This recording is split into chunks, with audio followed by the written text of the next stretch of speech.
Viewer discretion. If you like RWBY, don't watch this video. Alright. So, it's time to discuss about RWBY. Because I've been getting a lot of people being like, hey Noah, are you excited to Volume 9? And I will always respond with, no. And today I'm going to explain why with three lovely people. We got Sean in the house. You think I'm lovely? We got Nick in the house.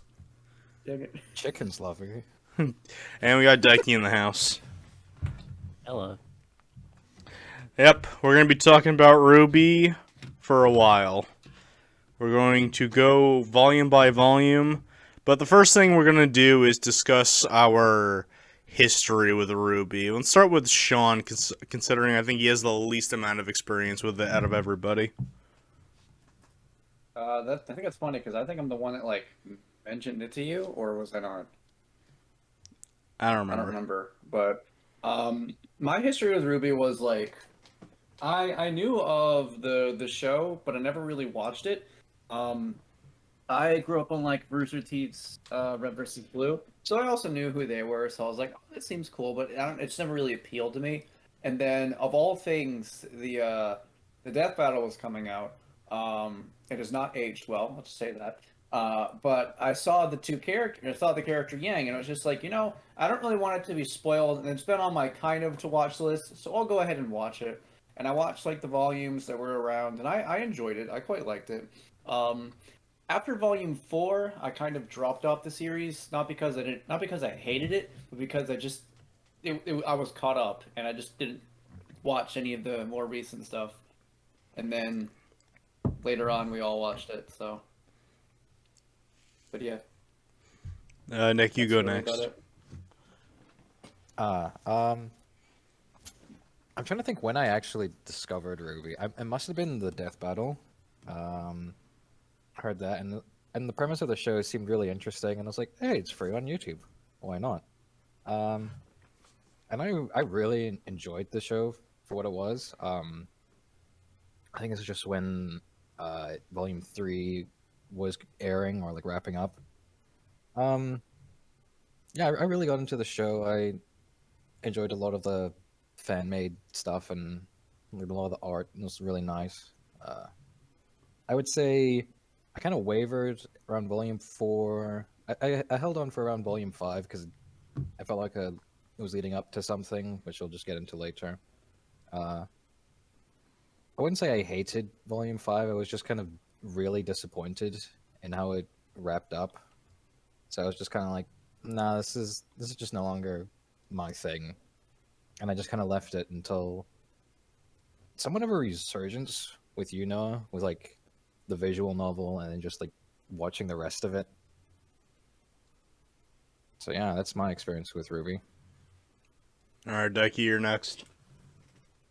Alright, so my experience is that I was first introduced to RWBY through a friend that I knew that we used to get along with other types of anime shows. And the first thing that I was suggested with was the Red trailer, obviously. And I thought that was really cool.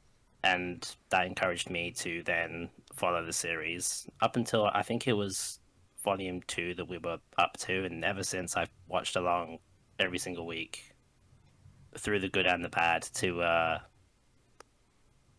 really go on this journey of how RWBY is progressing and really enjoy the show for my own. I've enjoyed the first 3 volumes, but these past few volumes have not really been to my liking, but overall, I'm still here, and yeah, it's kind of hard to talk about, but I'm sure we'll get into it, so yeah, that's my story. As for me, just like Nick, and I think Sean said the same thing, I was first introduced to RWBY through the Death Battle, which makes no fucking sense when you go back to watch it once you know the context of RWBY. But it got me interested to watch the first episode, and I went with a bit of a high expectations because at the time a lot of YouTube's stuff was promoting RWBY, so I was like, okay, this must be a really hyped thing, and I was honestly disappointed because of the budget of $7, but no. All right, Jello. But like, yeah, I totally passed on the show at first. There's one game actually that got me to consider watching the show, and then a certain DLC dropped with a certain character that got me to, okay, I have to watch the show now. That game was Blaze Blue Cross Tag Battle, and that character is obviously Neo. I saw the four main girls. I'm like, oh, they look cool. And then I saw Neo. It was love at first sight. But like she was a very fancy fighter. She was a mute. She had very unique moves. And I'm like, is she the villain of RWBY, or is she like an it? I didn't know who she was. I mainly watched the show to learn more about Neo. So when I put myself down, put my expectations a little lower, I started to enjoy the show quite a bit. Like, I loved Volume 1, I loved Volume 2, and I loved Volume 3. At that point, I'm like, yes, I want my life to be around RWBY. Not completely, like, you can't take over Crash Bandicoot or Sonic in my life. That's an impossibility. But I really loved RWBY. I loved the IP. I got a poster of their Volume 4 designs. I got all 4 of the Funko Pops. I even did a video of doing the fucking, like, open the mystery boxes and see if I get the characters. And I did end up getting all the characters in Series 1. Is there anything else?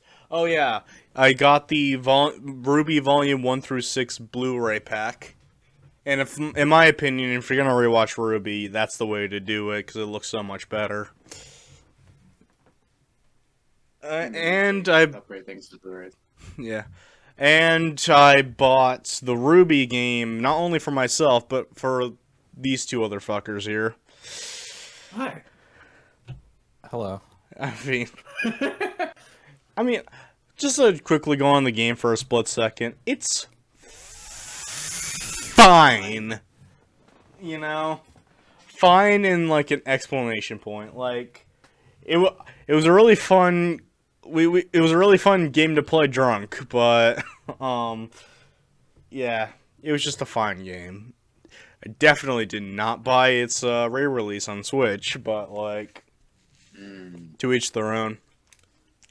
But anyway, okay, so, when jumping into Volume 4, which I'll go into detail more later, while I was impressed with the visual style upgrade, something turned me off, so I left the series completely, and then I read the visual novel that I loved to pieces. And then, virginity. No, I'm kidding, but, this is Scott the Woz reference, but, so then I watched around the time I got back into watching RWBY, that's when I started watching RWBY YouTubers like Vex, Fat Man Falling, Celtic Phoenix, and a few others. And, you know, I just started to see the show in a different light. I'm like, okay. And then I thought Volume 7 was, like, was the best since Volume 3. And then Volume 8 happened, and I was like, okay, I'm done with the series. And then I got these two guys over here to watch the entire series, kind of in a binge way, but we did take breaks. But after we all watched it together, I think I can say safely that the three of us are just completely done with RWBY. He locked us in the basement. Please send help. No. No. That was like months ago. Yeah. We're still in the basement. He's captured someone else for those. We don't have enough room in the basement. Oh, All fuck. right. So, do you guys want to add anything, or can we just go right to the volumes? I feel like best to go into detail in the volumes and talk about stuff there, Yeah. unless it feels differently. Alrighty. Alright then, let's start with Volume 1. I give in every volume a subtitle. Volume 1, A Great Beginning. So, let's discuss Volume 1.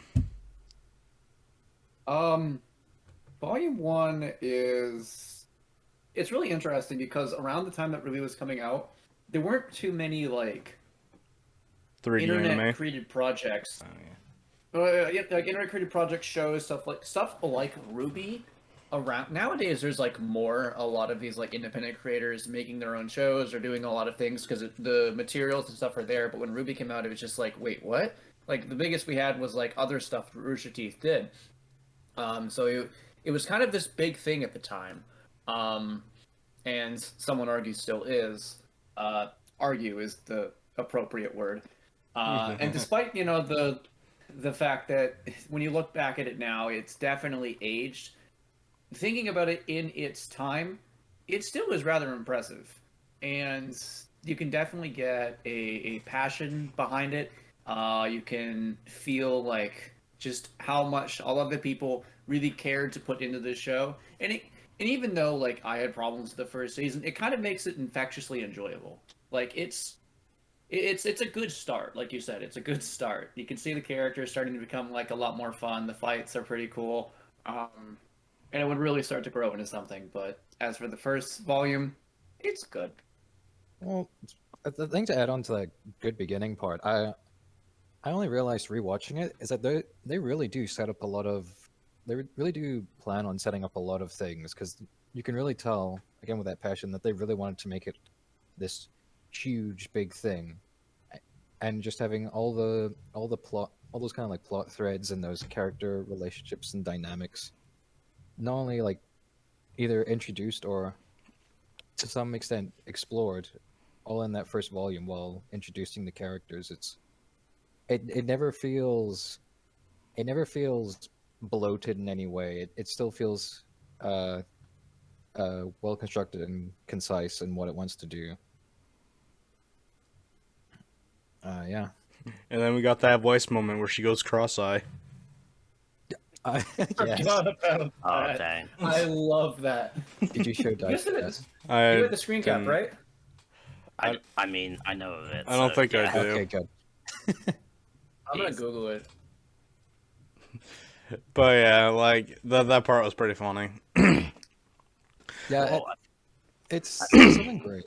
Yeah, so I think to add to Volume 1 is that obviously we knew that there were flaws with it, and obviously the animation was by no means perfect, but it didn't have to be because we knew that this was something new, this was something fresh that everyone involved put their heart and soul in.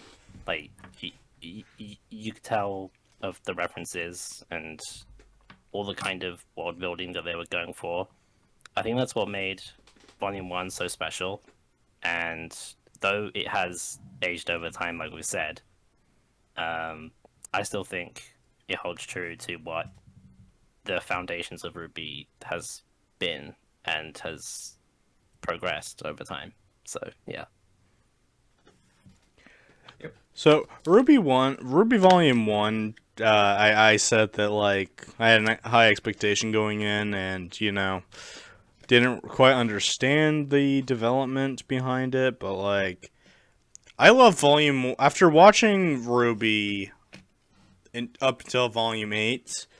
Volume 1 is probably my favorite of all the volumes because it perfectly symbolizes what RWBY is, that the later volumes just completely ruin, so it makes me appreciate Volume 1 quite a bit more.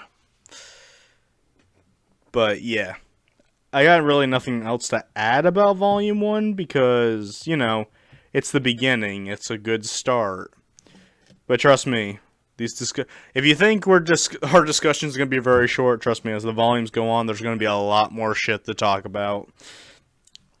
Well, I just feel like when it comes to like Volume 1, it's if you're looking at it for what it is, it does its job very well. There's not really much that we could say is like, oh, this was highly exceptional, or this was highly like this was really bad. It's just kind of as in terms of a beginning, it does it really well, and I guess that's not really much else you can add to that. Yeah, like especially for the time that it came out. Yeah. You know, Yeah, like usually. it's a good base. So to grow up. We got anything else to add, or should we just jump right into volume 2 now? Trying to get a screen cap voice this cross-eyed face. Uh, I will do it. God damn it! I'm on the right episode, so I want to make a point, but I feel like it'd be better explained in a later volume. So I'm cool moving on. Okay. Yeah. Alright. Now we're on to volume 2, and in my opinion, the subtitle is The End of the Fun. Because for me, I feel like volume 2 is the last volume where I truly enjoy RWBY, because we'll get to volume 3, and we'll definitely get to the other ones too. But, like, in my opinion, volume 2 is the last time I truly enjoyed the show. Because this volume had the amazing food fight at the very beginning. It also had that stupidly wonderful dance at the end of the volume. And this is where we get, like, character backstories and motives, and it felt like a logical direction for this series to go if it wanted to go into the darker direction it was eventually going in. And, of course, it was the introduction to Neo, so, you know, it's obviously the best volume. Not to mention how much I hate Yang now. Neo beating up Yang will never be not satisfying. yeah, like Volume 2 is in many ways it's the first thing I can think of. It's reminds me a lot of Crash 2, in the fact that like there's a lot of the same things, but it expands upon and makes better a lot of the things over there. Like the animation is improved, the character work is improved too, the fighting is gotten better. There's more world building and character building.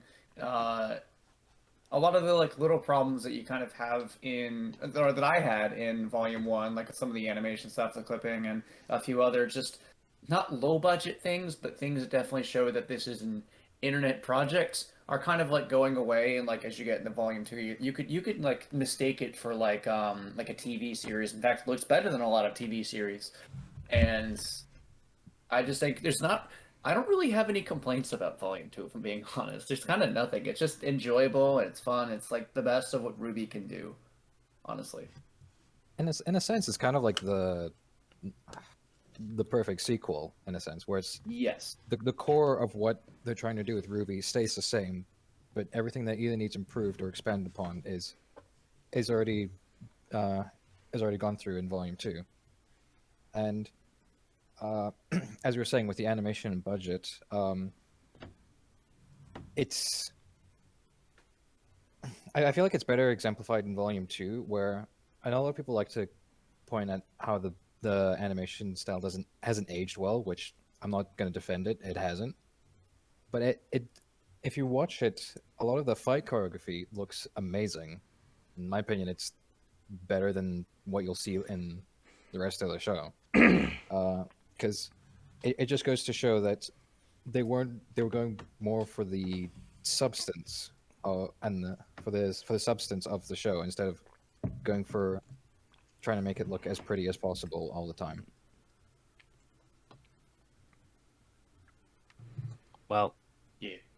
I think we've had two things that I remember. Obviously, the food fight at the start and what was it? The Mech Fight, where it references all the ship names. Yeah.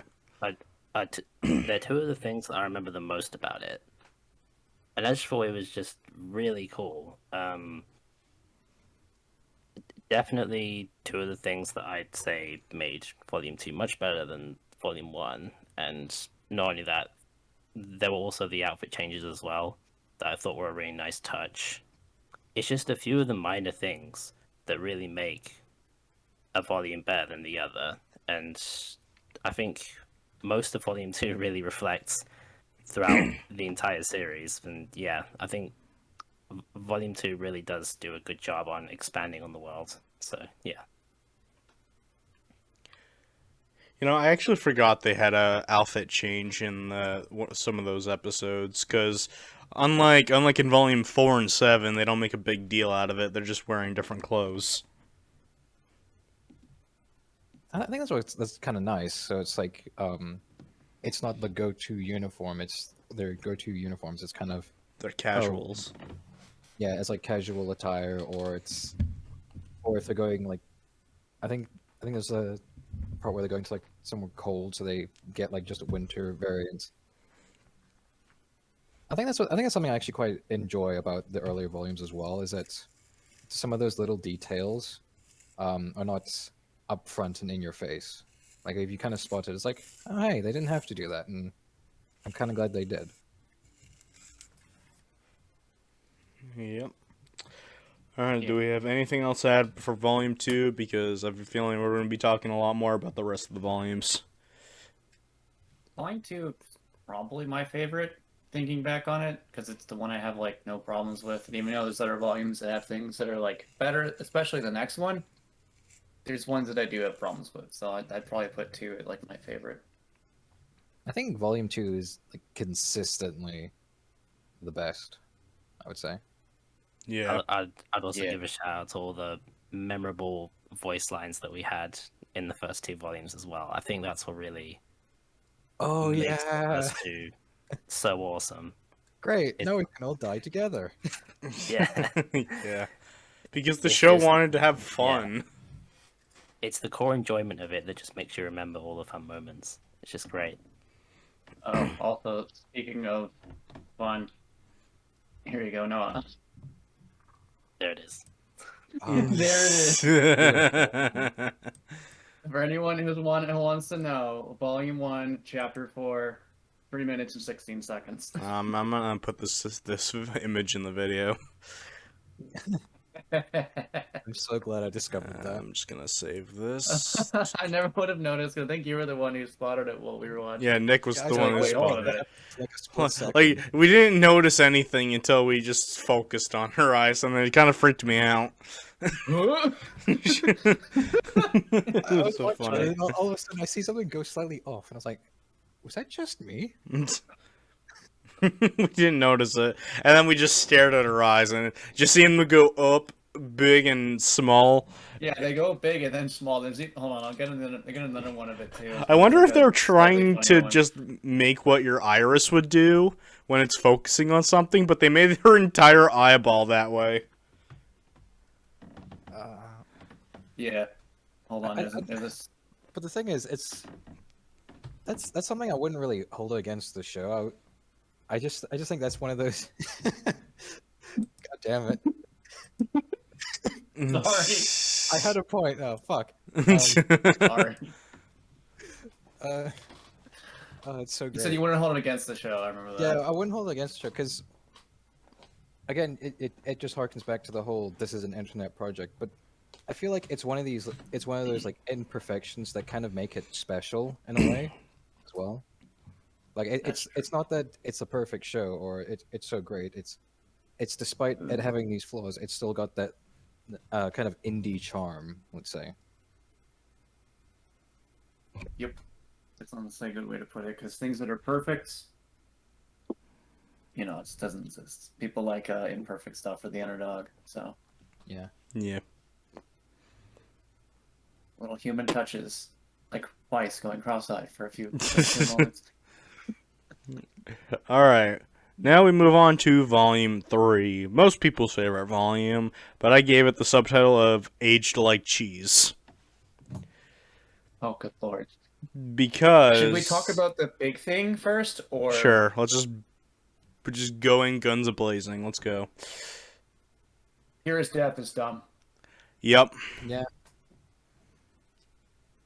Everyone's gonna hate us for this, but it's completely like the writers wrote it to happen, because there are so many moments in like that entire last part of the volume where her death was absolutely 100% avoidable. Yeah, it was It also completely makes you forced. like Jean and Weiss less. Yeah. Well, not Weiss. No, Jean less. Oh, yeah. Because like people was like, we're like, why are you hating Jean? Like he's the one who's grieving. Yeah, well, he was given direct orders to contact the teachers. Who does he call? Weiss. And then throw his phone away. Yeah. If he had called one of the teachers, oh hey, maybe 1, you could have stopped Cinder. 2, Pierre would still be alive. And 3, John wouldn't have fucking PTSD. Or some bullshit. I mean, I don't know, it's- my problem is why Pyrrha did it at all. It really felt forced. Like, it's my duty. I'm like, no, bitch, your duty is to kill Grimm. But not only that, always been like the headmaster. Even it wasn't just Jean. It was both to Jean and Pyrrha saying, neither of you can beat Cinder. You need That's true. you need to contact the teachers so we can contain the chaos. I mean, So instead of listening to the orders of someone with far more knowledge and experience in these kind of situations, you then decide, I alone will fight someone who has just stolen the maiden powers. who also killed the headmaster, which I also have a problem with. But It's on off screen. it's done off screen, and it's unbelievable to me. Like, even with the maiden powers, I really don't believe Cinder would be Ozpin. I can't wrap my head around it. I just think it's complete bullshit.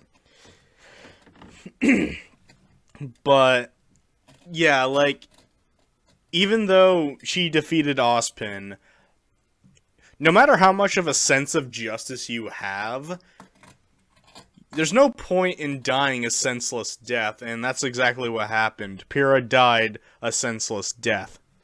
Because they were given orders, and both of them refused to do it for some dumb reason, and one of them just wanted to die. Which is the catalyst for Silver Eyes. Yeah. Yeah. Which then just kind of which, if you think about it this way, kind of cheapens the effect of that. Because instead of it being like a meaningful death of like two characters that have grown to be friends, which, I mean, I'm not saying they weren't friends, but there were clearly better developed friendships RWBY had with other characters that would have worked. Oh yeah, better. the two had one-on-one conversation like twice in the entire volume 1 to 3. Yeah, so then it just comes off as, not only does it cheapen the death, it just kind of makes it feel somewhat forced. Yeah. Which is it's really sad to say, because before that, I actually genuinely love the writing in like the beginning part of Volume 3. I thought it was like I thought it was a good balance of like being hilarious while still like entertaining and action packed. But yeah, that ending just really falls flat on its face. The shitty part is we went into Volume 3 remembering how much we thought it was like the best one, and then we just ended it like, no. Like, and the other shitty part is like, General Apocalypse mentioned this, but goddamn it, Pyrrha collects so many fucking death flags. Like, she's the perfect one, she's gonna go and fight off the villain, it's just... It's like, you take one look at her, like, this bitch, dead. But like, think of how much more of like an actual like twist and subversion it would have been if she had survived. And like maybe not like survived unscathed, like maybe just been like crippled. There are things that could have been done in the end of this that could have kept it to a similar status quo but made it more interesting. But instead they went the conventional route with, hey, let's kill a character for drama.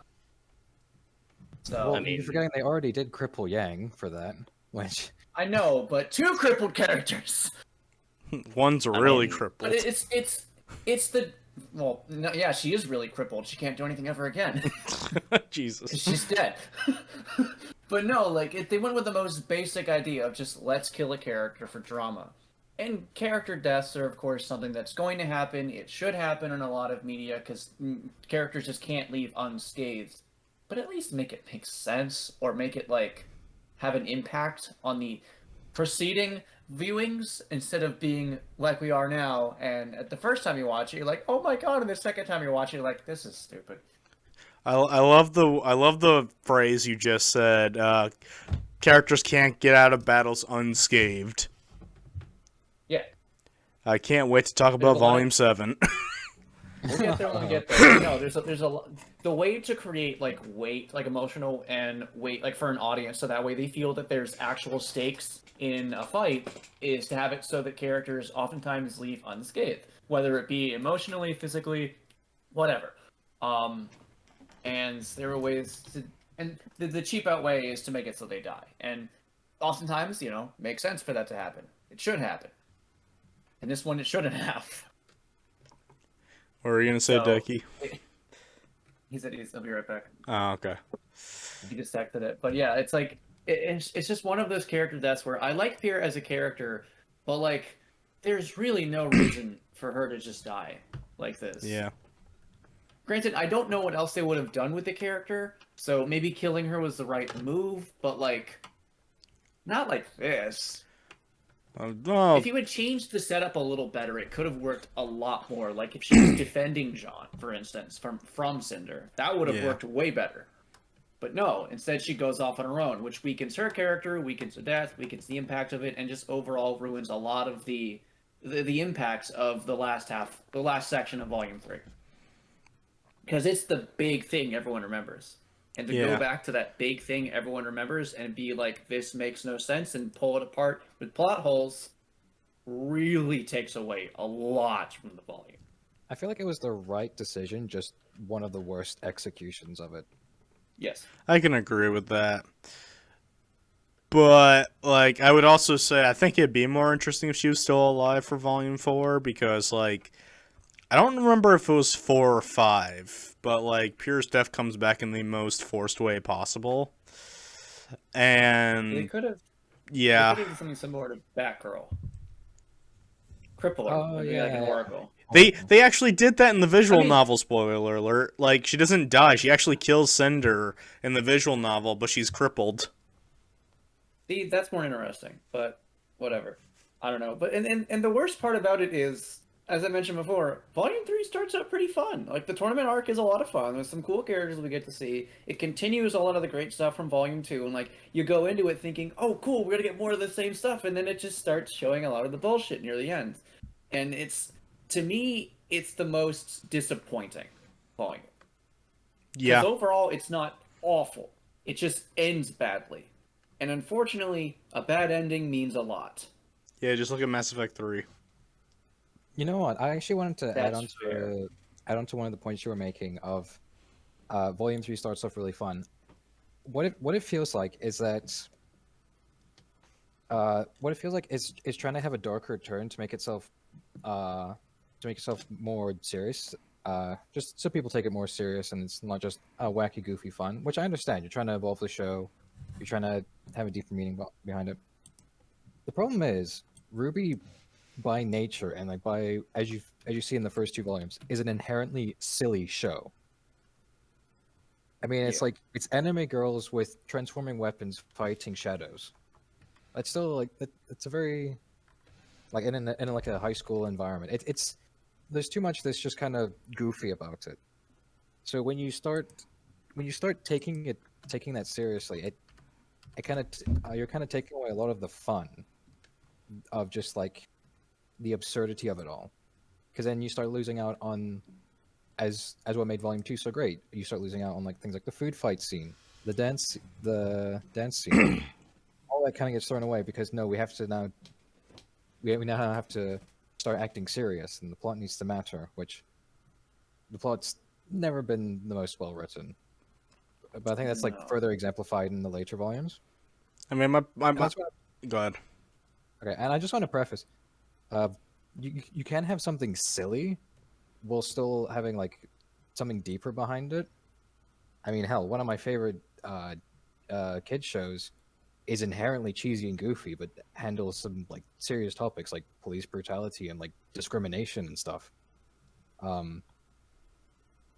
But I think the difference between that and this show is that show, it never really, it knew it was a silly concept, and it still had the fun, lighthearted moments, but had the serious moments as their own thing, and never tried infusing it together or clashing or having it clash tonally, which I feel like that's one of the biggest things that let RWBY down in the coming volumes.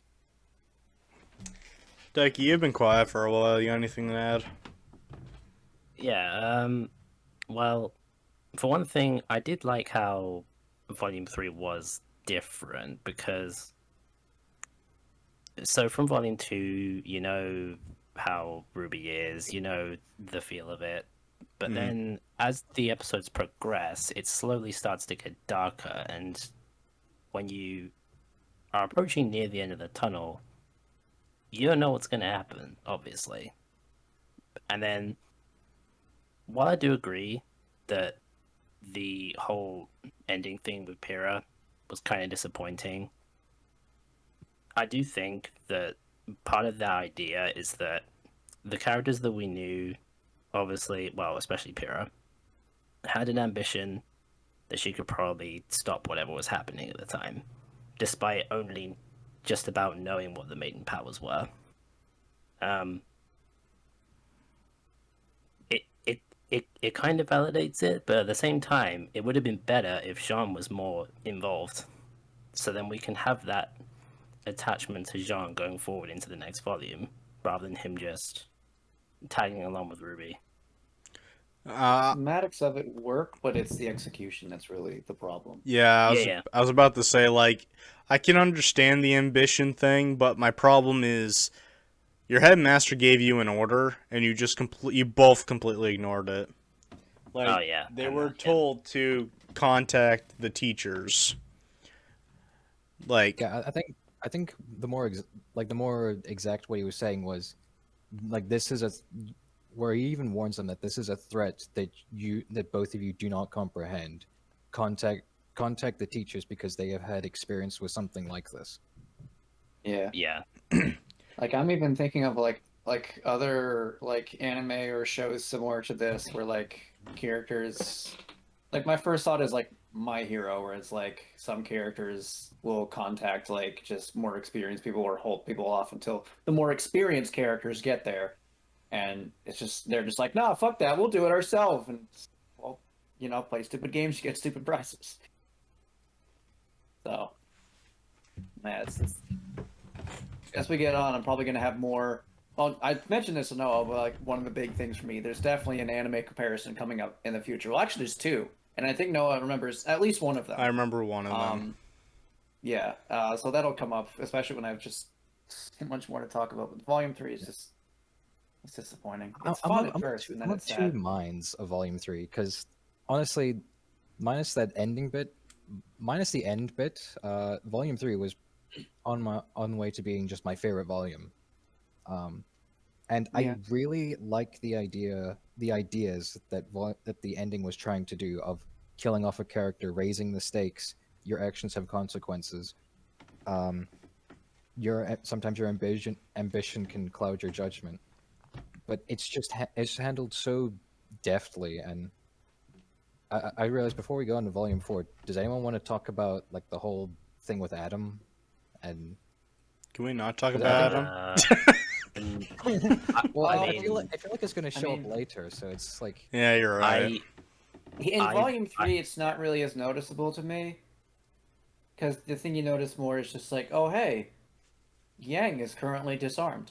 Yeah, literally. I mean, I won't just yet. He gets but yeah. significantly worse in later showings, Yeah, I would say.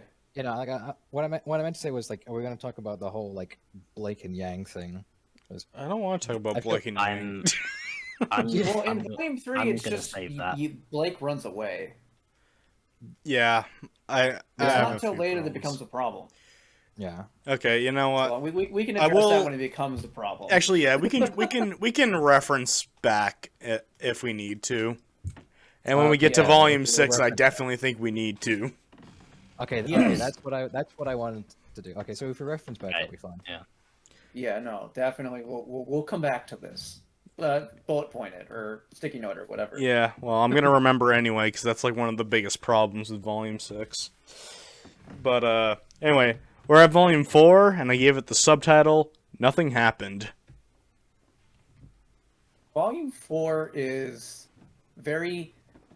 I would give it the title of inoffensive, in the sense that it doesn't. It's hard to compare it because, like, with Volume 3, there are moments that are better than Volume 4. Like, Volume 4 is overall just like, this is a show. But it never gets angry or irritating, at least not, like, significantly so. Like, it's kind of just the entire way through.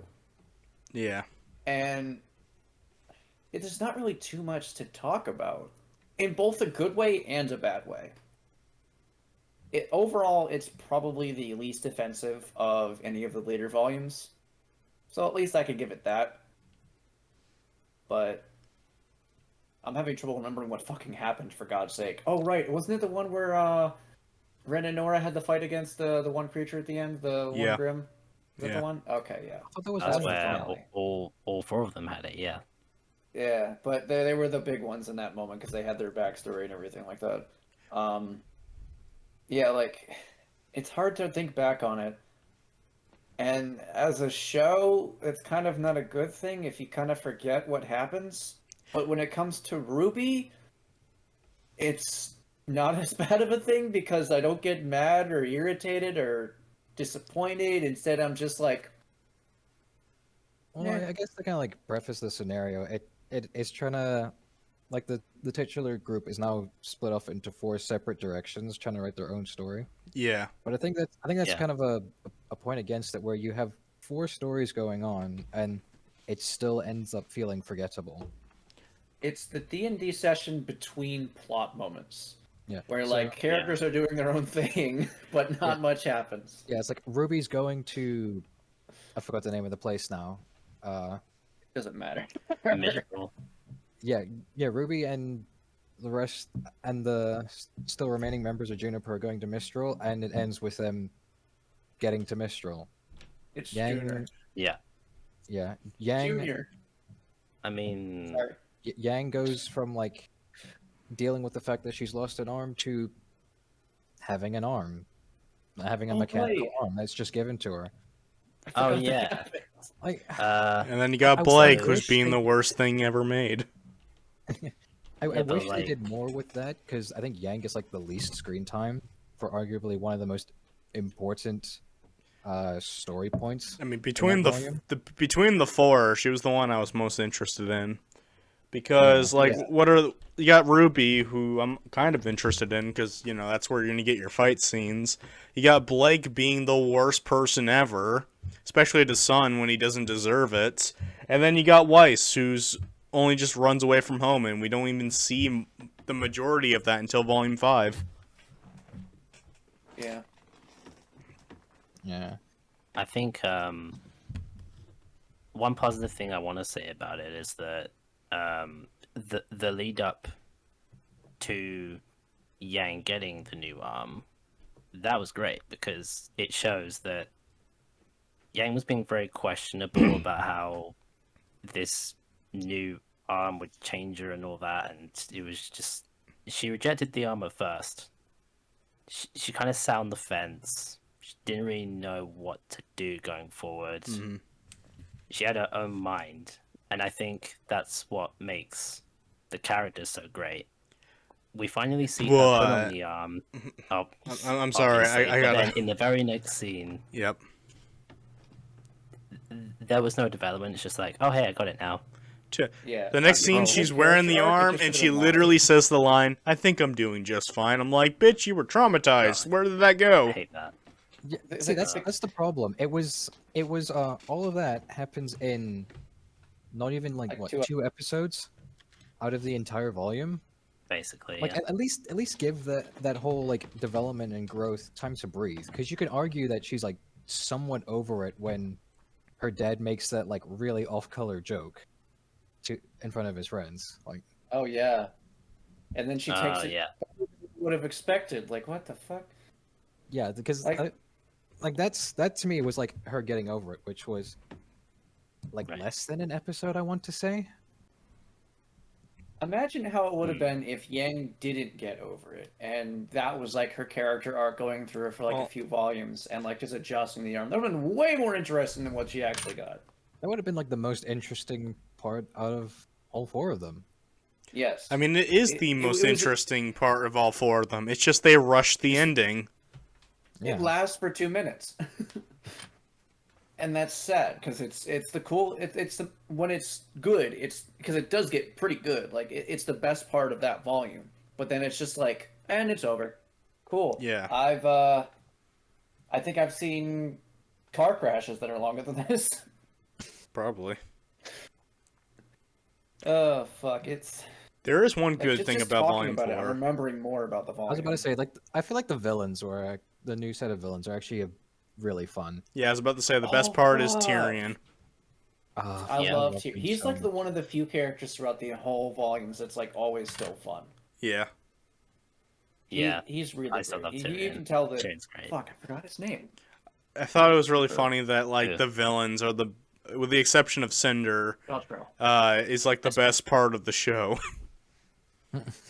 Especially Josh Bro when wasn't in the second. like it's like when Tortrick wasn't around anymore, you come to appreciate him more. Torchard was, Oh, yeah. like, the best character in the yeah. show. Oh, yeah, we forgot. I wanted to Tortrick's bring up- death in Volume 3 was also stupid. It was stupid, but it was realistic. Like, the beasts weren't under mean, his that is also control, so...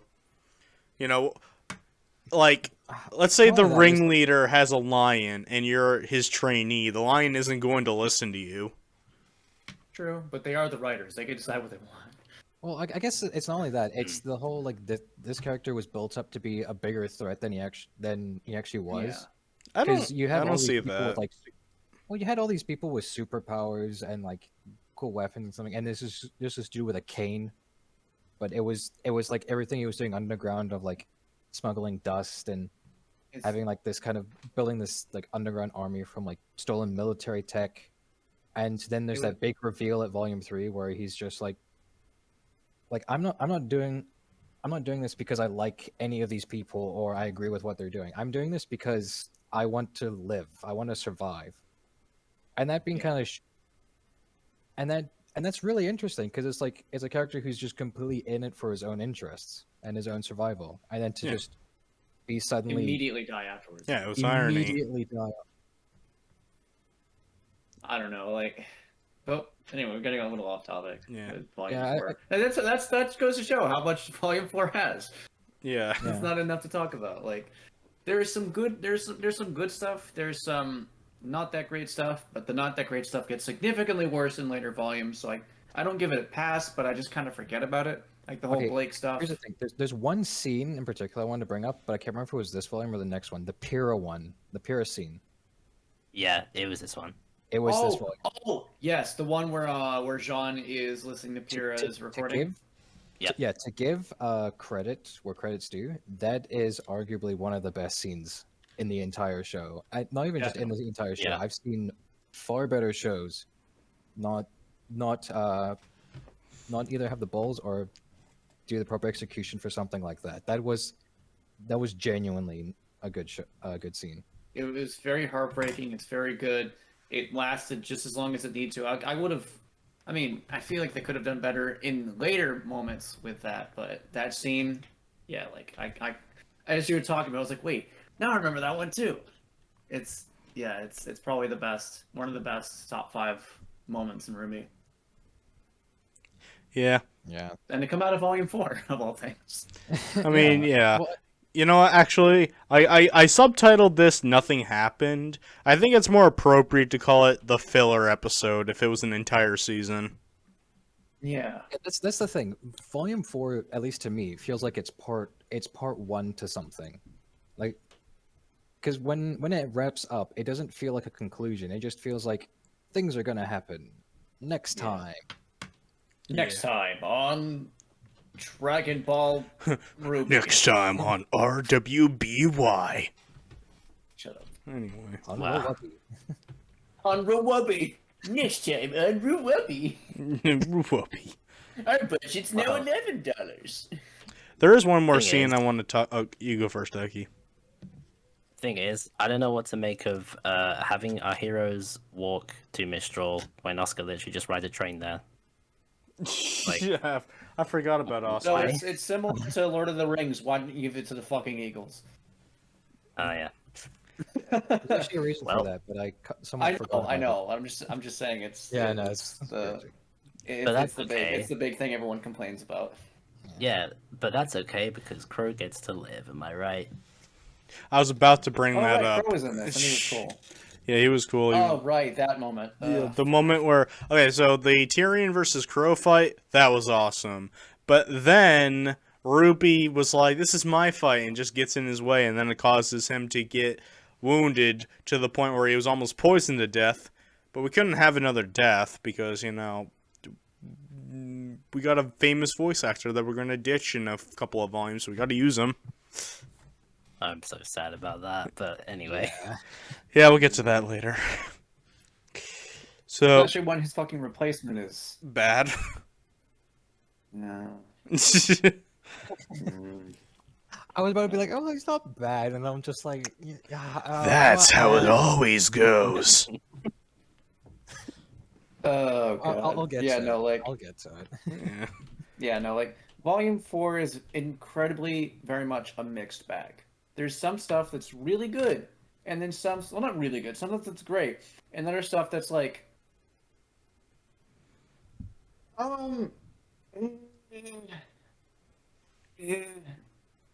but overall it's like the volume overall is It really is it's just it's all the I can't all the bring scenes myself that to you hate it. it's all the scenes you want to talk about happen so few and far between.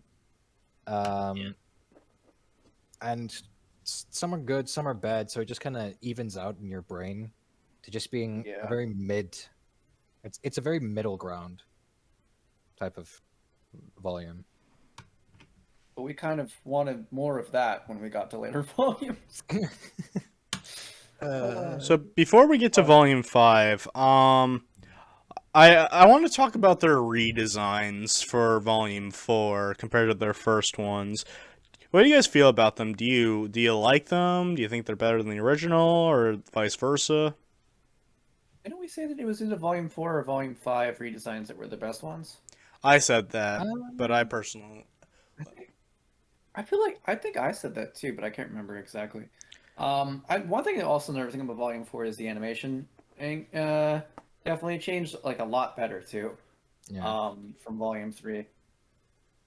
But I remember liking the redesigns. Let me look them up. I'm actually looking them up. Well- I also want to compare them to volume 1. I think Weiss's was okay. I'm not sure if the red color went, but that's what I kind of liked about it. As for the other three, no. Oh, really? Really? Yeah, Why? Actually, I because look at them and I think I like with- them a lot. with the OG outfits, you can tell just like with the color palette and the color palette in general, it's nice and even. It's pretty. Well, I wouldn't say eye catchy, but they're just really cool to look at. But then when you look at it in contrast to the new outfits at the time, there's less color, or how should I put this? Darker colors? It's more monotone.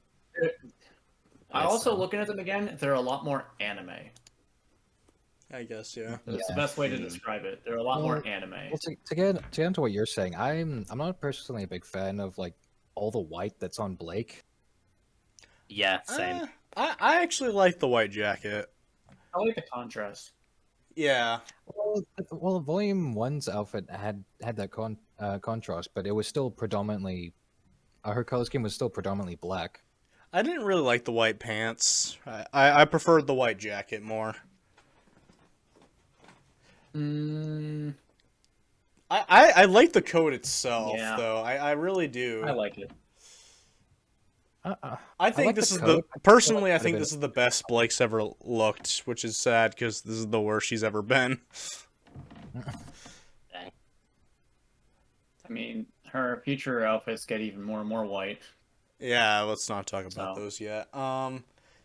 Later. I love Ruby's redesign, but there's just one problem: is the boob window. It's because they redesigned Ruby to have boobs when she was. I don't want to talk down, but she was kind of flat. Like, I don't know why I mean, they. she's like 14, so. Yeah, I guess. No, she's like 16, maybe 17.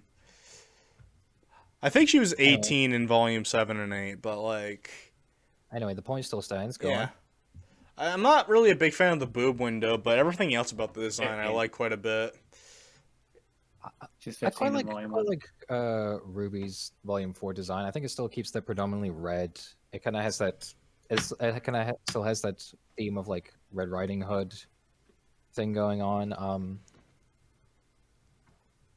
I feel like I kind of like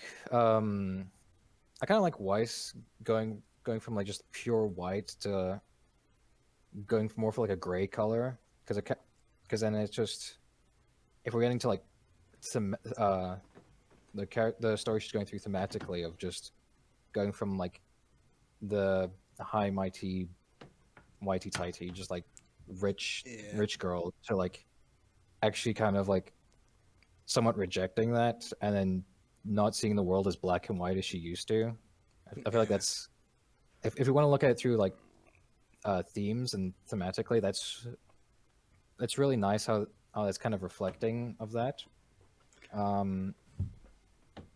Others feel- expecting character thoughts. That's always a good thing to see, I feel.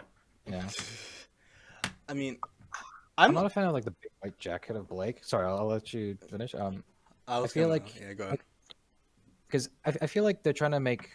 I feel like later volumes when she goes back to the Faunus Island. I keep forgetting the names.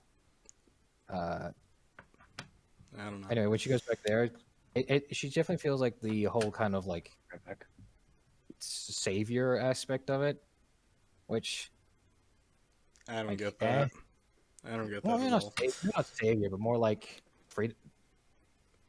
more like a freedom fighter type thing. And it's like, in terms of like being a leader, it's like, I kind of wish I they don't- built up to that more. I'll disagree with that. I don't see that at all. But I just want to jump back to Weiss. Here's the thing that I'm a little split between the two designs. Like, on one hand, I like the blue because I think the blue complements her white hair better than it just having a white dress. But if we're talking about the dress itself, I think I prefer the dress from Volume 1 more. Like, Yeah, I'll agree to that. I don't know what is up with this dress, but it's not clicking with me, and it might again be the boob window, but like it's just this dress, it feels small. Like, that's the best way I can describe it. Like, I think her last dress looked better, but like I like the blue for her, and it's gonna get worse when we get to that volume. But like, I find her, I like it, but I don't love it. That's what I would give Weiss. Her outfit? Yeah, her outfit. I like her outfit. Like, it's so weird. I like it, but I'm like, oh, there's something wrong with it, but I just don't know what it is. And I think it's just the dress itself. I do like the whole idea that like it's kind of reflecting her change in character. Because I also really like when something aesthetically changes about a character that reflects the kind of thing they're going through. Yeah. I have an example, but I don't know if I should go. Well, I'll mention it very briefly because I talk about Gurren Lagann all the fucking time. But there's an arc where Simone has like the main character has like a bit of like a depression moment. I won't spoil why, but the show also washes out the colors of everything to really show what the character is going through, and it really makes that like arc a bit more effective aesthetically. So I do really like that kind of stuff, and I think it works for Weiss. I think I like her new dress more than her old dress, if I'm being honest. So I do like that. Like, Yeah, that's fair. There's things to like in this volume, but like it's just overall, I have to remember what happens. Yeah, I'm gonna retract my Blake statement because I think what you said about Weiss, changing it a little, is just how I feel about Blake's new outfit. I don't like it, and I can't quite put my finger on why I don't like it. Yeah, there's some things like that. Anyway, before we jump into Volume 5, even though this redesign debuted in Volume 5, we're gonna still be talking about it. Yang. That's a lot of brown. Yeah, well, it kind of makes sense, kind of, but it's not even like yellow. It's just going from like yellow to orange. You know, It's no longer Ruby, it's Rubo. Oh yeah, right. Rubo. I remember I don't like it. I I'll like. admit. It's probably my It's- least I like favorite. it because it's simple, but yeah, I wouldn't call it a favorite. It's probably my least favorite of the four, but like in my opinion, Yang looked the best in the original the volume 1. But like this one just doesn't scream Yang to me. It's so hard to explain. Like I get think what you it mean, works for her, but I don't like it, you know? I think I get what you're trying to say, because like if you look at Volume 1, it's kind of messy, it's a bit asymmetrical, it's very loud. Yeah. Yang's Volume 1 outfit is very loud, which kind of fits her loud personality. And She's like a Yang's volume- biker chick in this one. yeah, but and this one it's very plain. It's quite basic, which I think if we want to get back to themes, fits the whole aesthetic of her being a lot more quiet and to herself after the incident. Mm-hmm. So Also yeah, getting away from colored outfits. yeah. It being a lot more mute to kind of deal with the trauma she's going through, or to reflect that. That's fair. Yeah.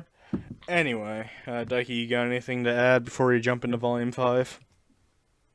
Not that I can think of, no. Alrighty. So, Volume 5, I gave it the subtitle of Not as Bad as People Made It Thought. That is a grammar. I think I meant to say Not as Bad as People Made It Out to Be. But I made a hashtag Still Not Good, though. When you watch this volume after the other ones, it definitely gets worse. But as you watch the later ones, there's kind of an appreciation, and I wouldn't say soft spot, but like less hate for it, because it puts it into perspective. Because overall, Volume 5 is just kind of Volume 4, but stuff happens, and it's not as good, I would say. Yeah. In fact, let's talk about the good things. Alright, now let's talk about the rest. Wait, Wow. there were things, really? I liked Raven. Yeah, Yes. hi Raven. Like, there's a YouTuber called Eruption Fang, and he literally made a video that says hashtag Raven was right, and I'll get more into detail on that when we get to Volume 8. But I liked Raven a lot. Like, people didn't really like the direction she went in terms of being like, I saved Yang one time, but that's all she gets. She's like Spider-Man from Family Guy. Everybody gets one. Damn it. Everybody, just tell him, Peter. Everybody gets one. Yeah.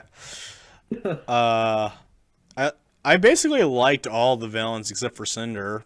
But yeah, villains are good. I mean, I know we're gonna get into more detail in the final fight and how it doesn't make any sense, and it's just wrong in every way. But like, Oscar became more of a player in Volume 5. How do we feel about Oscar? He's there. Yeah. Yeah. That's like there. the definition of his character. He's just there. That's not that's not a good thing, but it's still also not the worst thing. He's in this volume he's very, again, inoffensive. Yeah. But I also don't care about him. But I don't hate him here either. Ironically, He's just Oscar. like, oh, hi Oscar. Ironically, I think Oscar shines the most in Volume 8.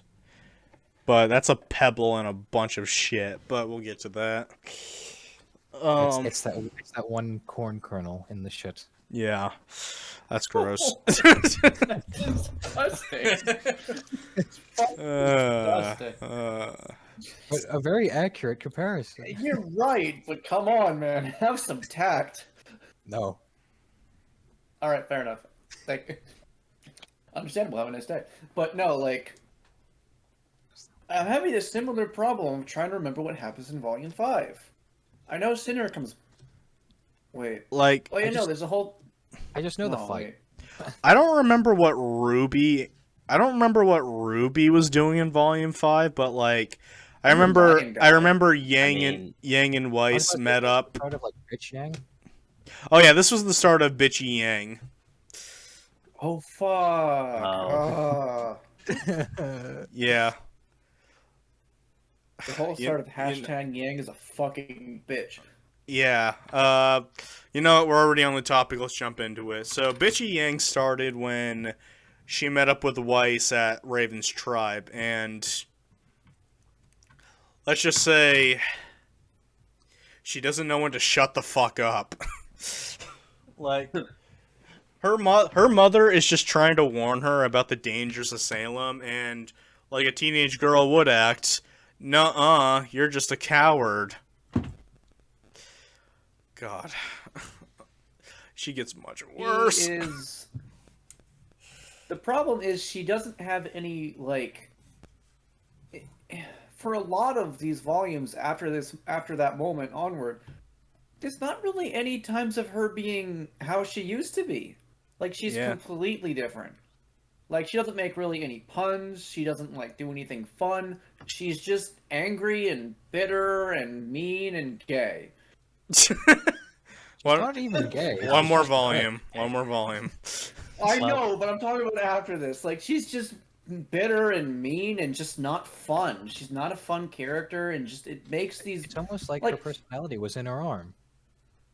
Right. We're just gonna have to cut that Jesus away. Christ. We're going in a dark No, but, direction. Just like- cut that away. I- God, that makes so much sense now.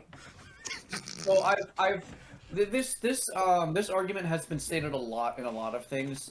Like, it's how you notice problems. Like, notice problems a lot more readily. Like plot holes exist in almost everything, but you don't usually notice them because you might be enjoying it. Like, this is gonna get a little off, but like Star Wars, A New Hope, plot hole of why did they blow up the planet and then blow up the other one?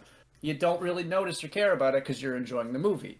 And maybe plot holes are moments in RWBY earlier on. You didn't really notice it because we were enjoying the show. But as that enjoyment begins to go away more and more, you notice a lot more of the problems, especially if those problems begin to grow.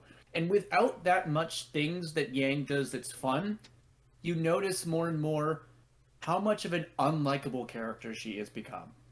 Because she doesn't Yeah. do anything entertaining, so there's no soft spots for her. So when she's being a bitch, there's really no, oh, but this moment later, no, you're just like, well, fuck you then. You just notice it more and more as their character isn't giving you anything to like. Pretty much. I 100% It- agree it with almost- this. It almost kind of feels like, that whole like getting over the arm incident is just kind of, it just kind of, in a sense, feels like almost like, oh wow, pity me, I've lost my arm kind of thing. She Yeah. then suddenly becomes such a miserable bitchy mope. I don't even get that though. Like, this is the problem with Team RWBY, and I think it really starts being apparent in Volume 7. But these characters think they're always right.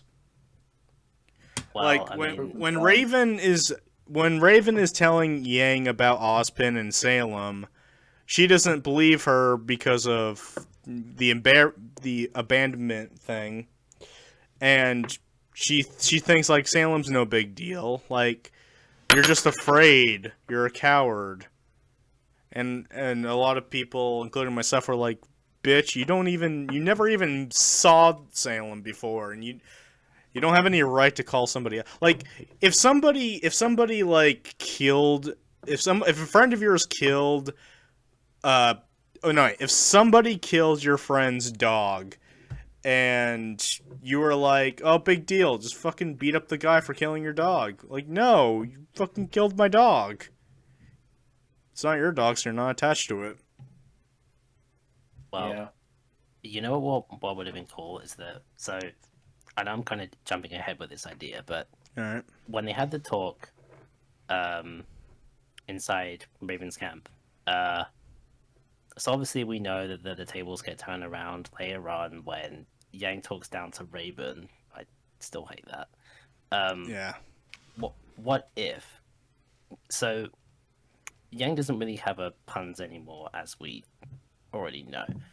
But what would have been really cool is that instead of her just having nothing and joining the rest of the guys, what if she stayed with Raven a little more after getting some sense into her, taking Raven's ideology completely back to her group, and then causing a bunch of, well, I wouldn't say conflicts or anything like that, but it just makes it interesting with what thoughts that Yang has compared to just nothing. It's just like, oh yeah, Yang's here and she's bitter. That's it. I just remember, you just reminded me of a plot hole in volume 4 to 5.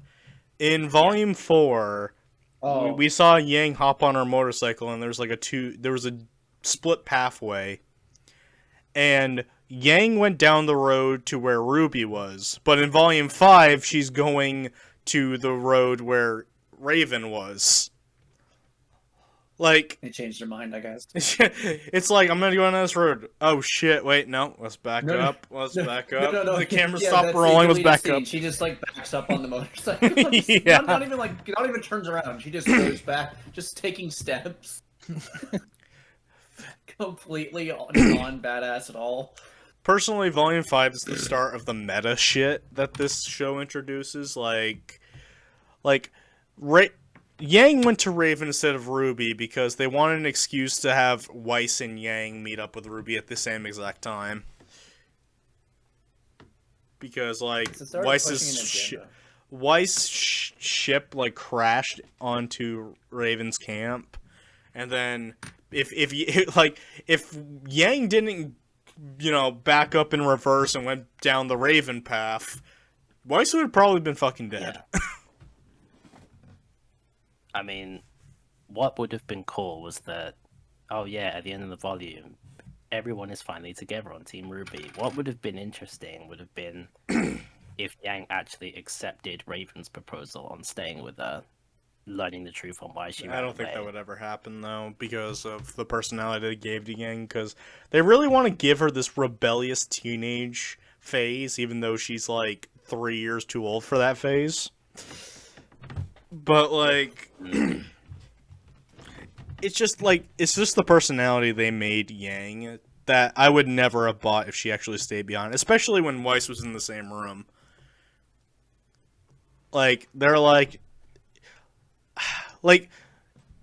I mean, I'm not a teenage girl, obviously, but, like, if you had a conversation with your mom... I know, right? If you had a conversation with your mom and your BFF was also in the room, would you want to stay and keep talking to your mom, or would you go out and hang out with your BFF in the town? I think I'd shoot myself for saying BFF. Okay, hang on. Counterpoint.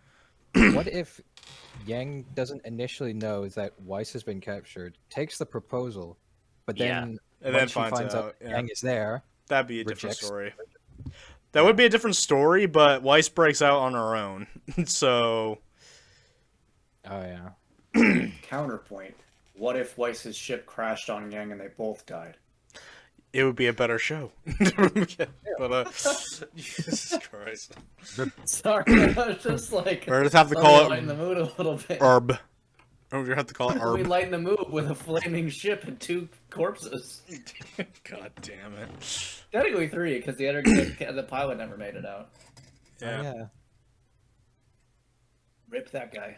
Yeah. Well, now let's get Yeah. to the final fight. Also, it's kind of funny that Rooster Teeth was like pro-gay, and that guy was hinted at being gay, but it's not a female gay, so we got to kill him off. Now we're getting into sociopolitics. Yeah. Okay. Well, politics is But the no- word for Volume 7, but we'll get to that. Well, no, I think Volume 6 is the one where they're in the winter snow area, right? Yeah, but we're not there yet. I have words for that. Don't worry. Oh yeah. I'm making you start when we get to Volume 6. But let's talk about that fight scene, right? yeah, Volume 5, the final fight. The Volume 5, the final fight. Keyword, plot armor. Yes. Keyword dragged out. Yes. That too. The only cool part was when fucking Raven showed up and fought. Fought and killed Yes. Cinder, yeah. Well, I don't know. I mean, Oh boy. one of my big issues. Oh wait, she was already there. What am I talking about? Yeah, so When she one fought of my Cinder, man. one of my big issues going back to Oscar is that we did not know him well enough before he actually put life and death on the table. Like we Oh, weren't yeah. invested in He's him in this volume. at all up to when he fought. Yeah, I'm not. I wasn't really too sure what to make of it. I mean, we already knew Ozpin clearly, but We didn't know Oscar, but we knew him well enough that he shouldn't go toe to toe with Hazel. yep. Or Yeah, it'll be the one thing about Mike Tyson versus the Child. Yeah, and the child's winning somehow. or like that Don't that one ruin it. animation of like that that Pokemon Unite where it's the Rattata just running out to go. No, Score Bunny running out to go play the game and then just gets decked in the face by Lucario. What? Hang on, I'll go It's find it. hysterical. That's hysterical. But no, like this fight scene just goes on for a bit too long, and I remember we were dreading it. It's not as bad as we thought it was going to be. But Yeah. it's still not good. It My- lasted 4 episodes. My biggest problem with the It's the fight, Dragon Ball Z episodes, pissing matches that last for like 10 seasons. yeah, So, I mean, per episodes ain't all that much when you've seen enough anime. there's one character I in know. this entire fight scene that ruins a lot about it, and that's Weiss. Weiss Oh, yeah. in this fight scene Ah. is constantly trying to summon, but keeps not being able to summon because, summon takes a long time, and And then she This dies. is the shift from like Weiss the sword fighter to Weiss the summoner. yeah. Yeah. Yeah.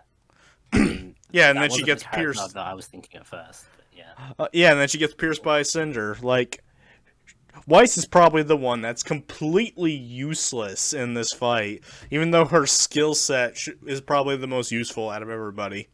She just No, no, refuses she's to not do useless, anything. She's detrimental. Yeah, that's fair. No, useless would imply you're on the side. She's not on the side. She's actively putting everyone else in a worse spot. Also, can somebody explain to me She's basically how? playing for the enemy team. Can somebody explain to me how Cinder can beat Ozpin, but Cinder can't beat John? No. Simple. Plot I armor. can answer that very, very easily, Noah. Okay, Anyway, fair enough. Yeah. There is an No. answer for that. the reason is because the writers gave up. Yeah. Volume 5, it's more obvious in Volume 7. I was going to say 6, but I don't know if that's true. That the power balance of Ruby, I know power levels are What power bullshit, but like these kids do not train ever. They just are stronger than who they fight. Like, what is the difference from Yang in Volume 3 to Volume 6? I know we're getting to that later, but, like, there's, like, barely any difference. Like, her training was just getting used to the arm. Like, she's not getting stronger. But, like, and What? so that's my problem. Is like, I don't know. Volume 5. It's more glaring in Volume 7, so I'll probably like go through it more there. But there's no character growth in terms of like their strength, and this fight is absolutely unbalanced, and yet they still win because plot armor. Yeah, I was about to say it's not so much like a power level, power scaling thing. It's you've already shown characters are capable of doing X thing, and when Y is significantly weaker, it just kind of takes you out of the moment and just kind of breaks the reality of the show because it's like, It's like Frieza having trouble beating Krillin. The fuck? Yeah. I mean, I still can't believe they put those 2 intro fights into the actual fight scene. oh yeah. Yeah. Also, that's not really one Yeah. big fight. It's just a collection of smaller fights that last like a few minutes, The- and then everyone else Yeah. is just standing around. And something that I can't Yeah. unsee is that, like, there's supposed to be, like, 5 fights happening in the same room, but if you look in the background, where certain people should be, they're not. Yep. Like, I felt like they were way too ambitious That's too for long to this. render.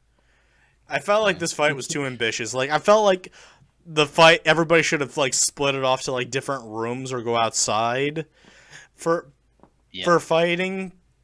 Like I don't know, have Nora and Ren and Oscar tried fight to Hazel make it- outside, or you know. They tried to make it the airport scene from Civil War, but instead it ended up looking like someone took a bunch of toy models of those characters and just threw them into a bucket and started blowing it around. And there's your fight. Yeah. And then whoever came out first won, and it just happened to be the RWBY team. Although I will say some good things about that fight. The reveal of Raven being the Fall Maiden, I think, was a really nice. Was actually a really nice choice. Cool, what is It got going a on? A little lot of too- people, a lot of people hated that though. Did they really? Why? Yeah, like people hated the fact that Raven was the Winter Maiden, not the Winter Maiden, the Fall Maiden. Well, these are the same people who think the show is good, Well- so they can fuck off. I mean, I think it's great because at least we'll see her again. But not only that, Fair. like the whole, And she's the cool. whole, like She's one of the few characters volume- who's cool. Yeah. But the whole like 1-2 volumes, they're like, oh, this person that's in my camp is the Fall Maiden, and then just them being a complete red herring, like that shows some tactics and some like strategy, which it's like, oh, cool. Yeah. So it just shows there's more to Raven than what you initially think. In retrospect, Yeah. it makes Cinder look worse because when a maiden uses their powers, they have like glow effects around them, and I think she would have noticed that, hey, this person doesn't have those when she's using her powers. Apparently, It's 'cause of the mask. Maybe something's going on. Oh wait, you're talking about the girl that was pretending to be the Yeah. maiden. Yeah, Right. it just makes Cinder look worse. Oh, It Cinder's makes just a Raven look terrible cool. character. It makes Raven look better and Cinder look worse. You know, I'm It's kind fine of with a that. balance thing going on. I'm fine with that. I'm Cinder's just gonna put it kind of like been he's shit Cinder, but since here's- Volume 4, so you know.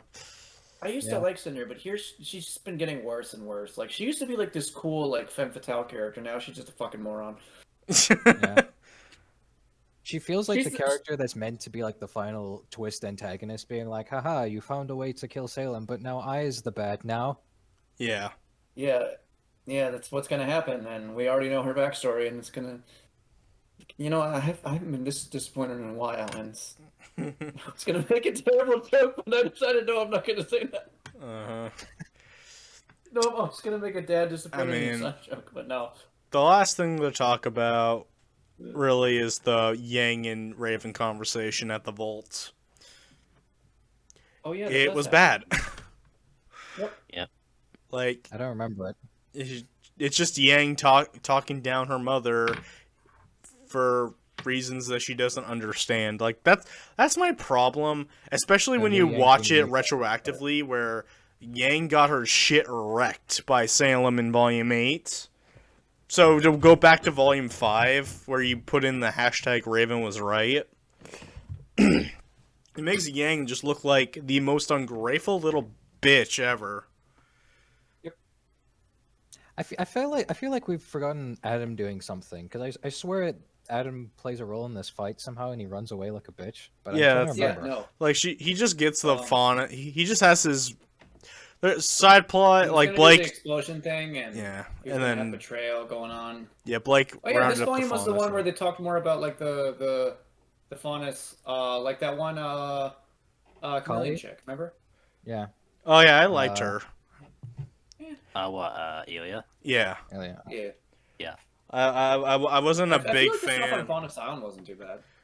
Like I know it's we're supposed to be pushing their gay agenda, but I wasn't a fan that she liked Blake because I felt like that was too much considering there was already something with Sun and Adam, and then eventually Yang. Like hers felt like Yeah. completely unnecessary, I mean, and then Oh, it's it's like forgotten parents, later though. on. so Yeah. You know what? The more I think about it, the more I realize just how forgettable a lot of the fauna stuff really is. and the sad part is it's probably the better stuff of this volume I wouldn't because agree I with like that, Blake's honestly. family and Ilya's good. Yeah, I like Alia, but honestly, the finest thing just stopped mattering after arguably Volume 2. Maybe No, 3. yeah, you're right. Absolutely. It's like X-Men if it was unimportant. Yeah. And also didn't have any dramatic weight because they have a nice island. Yeah. Oh no! Oh I'm god, so that impressed that when I have you just Bermuda- reminded me. the Bermuda Islands. Oh You- yeah, it's like a tropical paradise as well. Yeah, It's you so just nice. you just reminded me of that. Like I was if wondering if you were gonna bring it if up. if they were discriminated, why do they have a nice fucking island? Yeah, it doesn't like it. If you want to make them feel worse about it, how about they live in some kind of shithole? But no, they live in a home better than mine. Yeah. But not only that, you could have at least had like some form of security just patrolling the streets and stuff to make it seem like they're being surveillanced at least. But no, they're completely on their own. Or maybe like they need like shipping stuff, like they need supplies and stuff, and there's like a shortage or something. It's like, hey, like we got hated on, so we're gonna go away. Oh shit, we found this tropical paradise, but Yeah. you know we're still discriminated against. Like yeah, sure that sucks, but you live on a home that's better than the other people. Yeah, like I think God, you got the better deal out of this.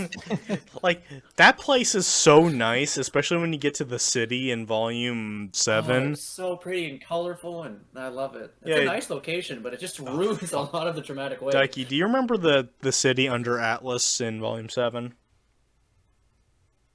Under Atlas. No, Oh, what you okay. mean? Yeah. I remember. Although I will say, if Yeah. we're talking about like if we were to get like into other characters, Blake's parents are great. Yeah. I love them. Yeah, Yeah. That's pretty Uh, cool. I bet off screen they're like, where did we go wrong? Right?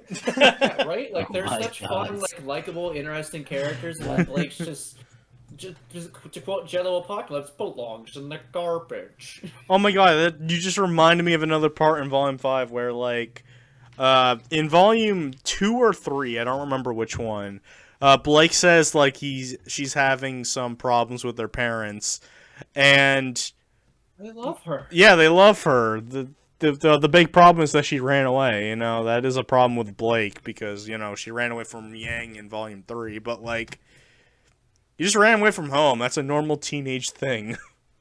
Not only Yeah. that, they try and play up that how big and scary the dad is, and like, oh, what if He's parents fucking were dead? Santa Claus. And then like, Right? yeah, there's like this whole thing where he's just like completely supportive, and it's just like, oh god damn it. Has anyone here seen like Jujutsu Kaisen? No. No. Not yet, Damn but it. my friends Because keep he makes talking me think of like Panda, because Panda's like this like likable fun character, but then like when he gets angry, he can just like go like in this beast mode. But he's like always like supportive and stuff like that. I'm just thinking like, yeah, like her dad can be terrifying when he's fighting against other people, but like, and he's also like, you know, to some like I don't like you, but like. Yeah. He's a protective dad. Like he's a fun character and he's like nice and he wants the best for his daughter. It's like and his you know, people, because man, wasn't he like thumbs a up. leader as well? Yeah, he was the former leader of the Wei Fang, but he left because they got more radicalized because he was the one who actually believed in peace. Oh, I thought he ran like But the yeah, like- town as well. Oh yeah, no, I think he's also the. Mayor. Oh wait, no, he wasn't the leader of the Wei Fang. No, never mind. Yeah, he was the Or mayor. was he? Was he? The leader No, of no, the no, Wei no, Fang? no. He was No. it was the mayor. Oh, it was, right, yeah. It was his daughter that was in the white thing. I could have sworn Yeah. he had another relation to the Wei Fang. It was like those two advisors. They kept showing up to his Oh house. yeah. I could have sworn he was a former leader, but I could also be wrong. I don't know. I mean, either way, he was like a leader of sorts, but Yeah. I mean, the former leader of the white thing does die, and well, yeah, she dies in like second scene she's in. Yeah. Second, Which you're being sucks, 'cause generous. I think actually- that's the first. which sucks because I actually liked her character, and would have been a nice dichotomy against the kind of more radicalized version of what Adam was looking at. Yeah, Yeah. but no, we have Adam being a psycho crazy boyfriend. Yeah. We'll Well, Damn it. yeah, we're getting to that as we transition into Volume 6, unless there's anything else to add in Volume 5. I mean, I'm trying to figure out when Sienna Khan had a moment. I can't remember when it was. Isn't that the leader, the former leader? Yeah, Sienna Khan. Yeah, she had a moment.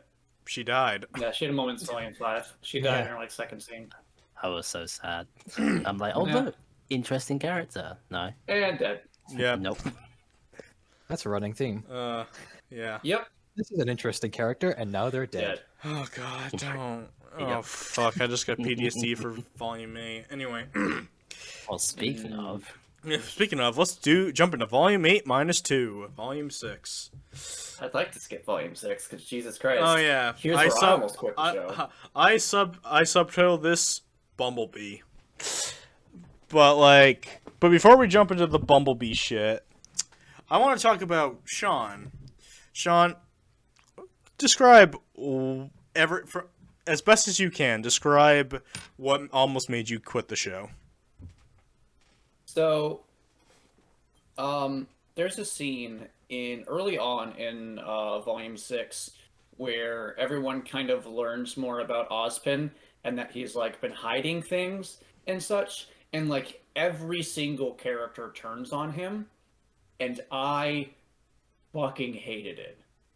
When we were watching, because I was the one streaming it, I literally paused it, got up, it was like, I can't, I'm done. I was literally going to give up, and if they hadn't talked me into it, I would have left the show and never turned back. Because it infuriated the shit out of me, and it's because right there, it proved to me exactly that these characters are never going to learn a fucking thing. These characters are never going to be proven that they're wrong. These characters are always going to be shown that they're right, even when they're not. That the writers are going to continuously push an agenda with them and be like, no, Team RWBY's always right, even when they're blatantly not. When they don't know what the fuck they're doing, when they're not qualified to do any of this, when they've not grown as characters, when they haven't gotten stronger. Think about like all the other anime and shonen and such with these characters, like they show all the different moves they're learning and the ways they've been in fights and like just overall improving as fighters and as people. Team RWBY hasn't done that. The only thing they're good at is killing Grimm, and everyone is good at killing Grimm. Even Grimm! Like, for fuck's sake, they're not good fighters. They stumble into victories because the writers want them to win, and none of it feels like it's earned, especially around this point. And Ozpin had a genuine reason as to why he kept secrets, and it was explained why. But they're too stupid to realize this, and they're like, "Man, you lied to us." And it's the most irritating thing. They just turn on him. Completely. And even later, they still act like Ozpin had to apologize. Apologize for what? He didn't do anything! Well, he tried to do something, but he couldn't. That's my problem. Like, he tried. He just couldn't find a solution. Like he's like, when you find out like his backstory, he's not the like character who's like hiding away things. He's more tragic.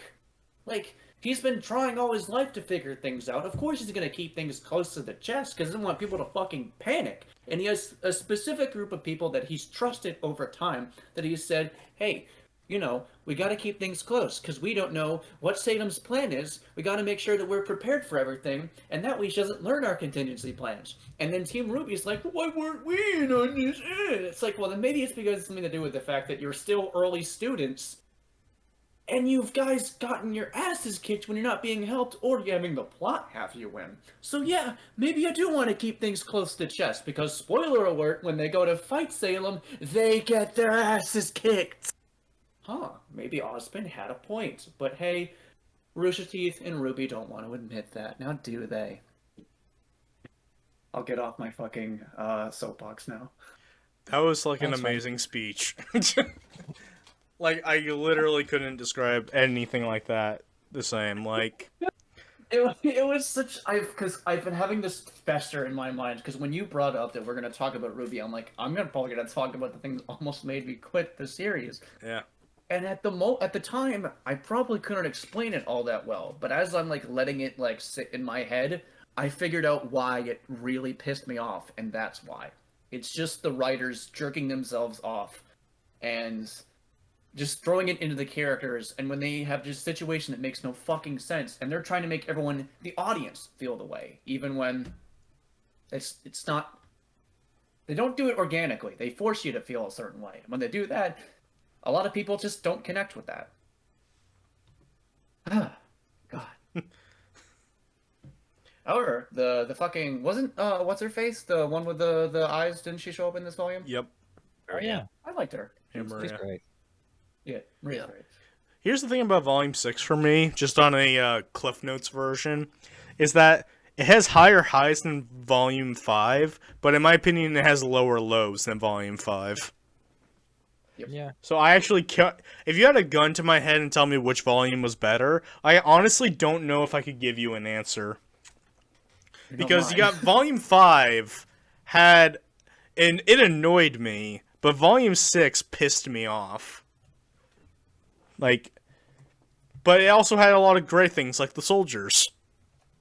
oh yes, the soldiers. Oh yeah. Oh, yeah. What about the one Grim that like fed off like apathy and such like that? Oh, yeah, that was also really cool. Oh yeah, the horror apathy moment. was pretty cool. I feel like that's just the problem with Volume 6. It's just every time there's Maria or the soldiers or apathy, there's what Sean ranted on about. There's, as Noah referred to as, like emo crow. There's the whole thing God, I about forgot about that. there's the whole thing about Salem not having a weakness, being practically impervious, which irritated me because then you're basically just saying, because what the show said was this being knows all things, is just knows everything, and then when you basically have a tool like that, and they're just like, okay, how do we win? And they're like, oh, but you can't. Then it's just like, oh well, I guess there's no fucking point to the struggle anymore. I It mean, just kind of deflates all those stakes. in a good show, it would be up to the main heroes to find the way that the Elder couldn't find. You know, it's kind of like a Boruto situation, except that show sucks. But anyway, Better than this. I'm about to jump on they a. were like, Go if ahead. they were like, if the Jin was like, if they said the Jin has lived for many millennia, Mhm. surely they've gained a vast amount of knowledge. They're not basically outright saying this Jin knows everything, which I believe is actually what they say, is that the Jin knows everything. Yeah. Oh, She's like, by the way, it has no weakness. Lol. Good luck. Yeah. I mean, I don't know. I don't remember if this was an outside source or they actually did talk about it. Jin can only tell you anything from the past. Like, she can't tell you what's going to happen in the future. So, the fact that Salem doesn't have a weakness is actually true because one was not discovered yet. And it's up to the heroes in the future to find that weakness that the past couldn't find. In a good written I show, have that's no the way faith it in would those go. heroes, though. Yeah, exactly. Okay. Counterpoint to that. No. Either they didn't bring that up, or if they did, I didn't hear it because I don't remember that happening in the show. They should And not focus. only that, if did, they really would wanted focus to on it. preface that, then the Jin would have said, "I don't know." She doesn't say, "I don't know," or "We don't know," or Well, no, because, "We like... don't know of one." They ask, "How do you defeat Salem?" And they go, "You can't." Yeah. Well, yeah, kinda think because- Nick has a point there. Well, it's like talking to Jin is like talking to Siri. She's not going to give you her personal opinion on the subject. She's going to give you the factual answer. There isn't. There's no Well, the way to factual defeat her because it's The actual never answer is happened. also that she doesn't know. Yeah, the factual answer is also she doesn't know. Yeah. Well, yeah, but like that's because she can only give answers from the past. Like she doesn't know what's going to happen in the future. Let's just agree that this is dumb. Yeah, this is really dumb. It is really dumb. Daiki, do you think this is dumb? Like- Say yes or I shoot you. I'm kidding. With a I'm water just Okay, gun. it gets worse. That one. With a water gun. Don't worry, I can't afford a real gun. Don't worry, guys. It only gets worse.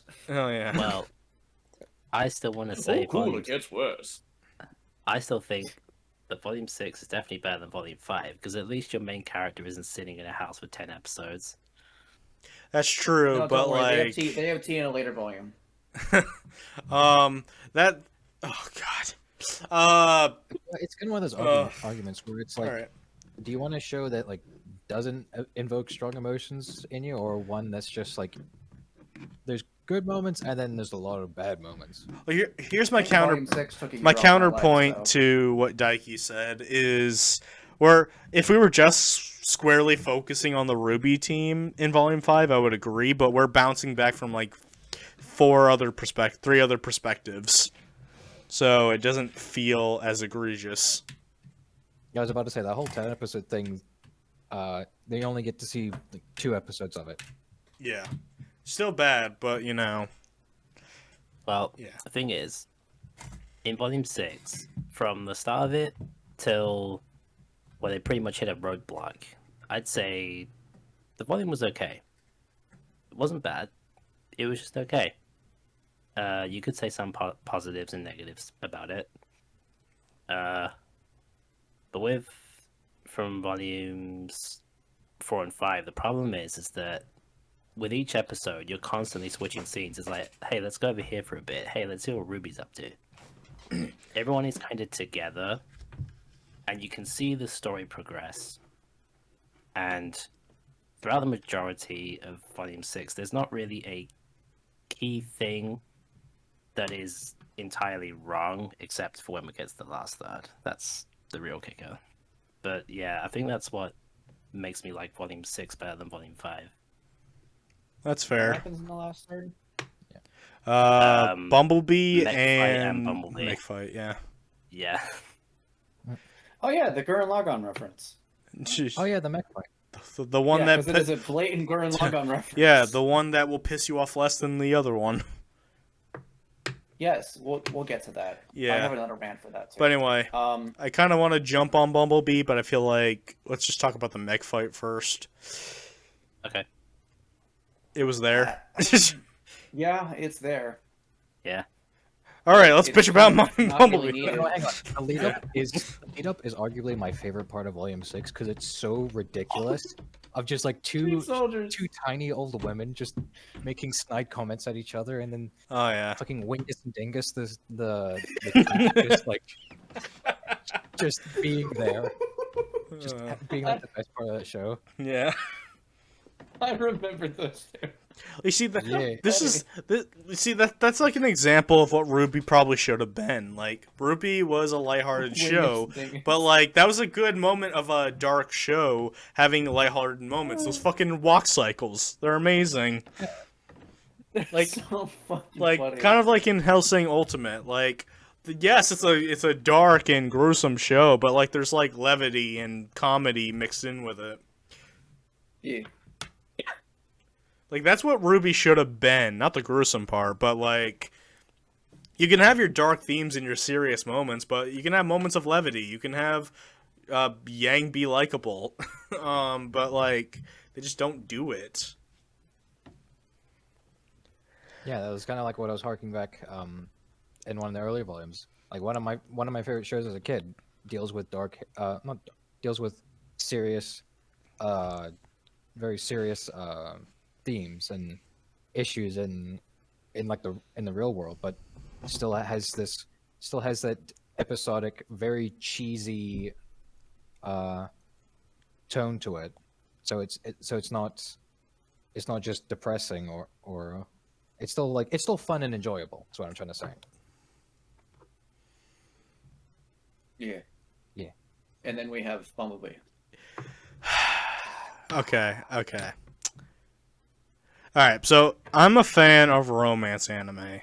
Like, I love romance anime. Like, it can be like the most beautiful thing to watch, and it's very wholesome and all that. So, I'm going to judge this ship on a very critical level. These two characters have no chemistry with each other, no romantic chemistry with each other. They barely even have a chemistry with each other.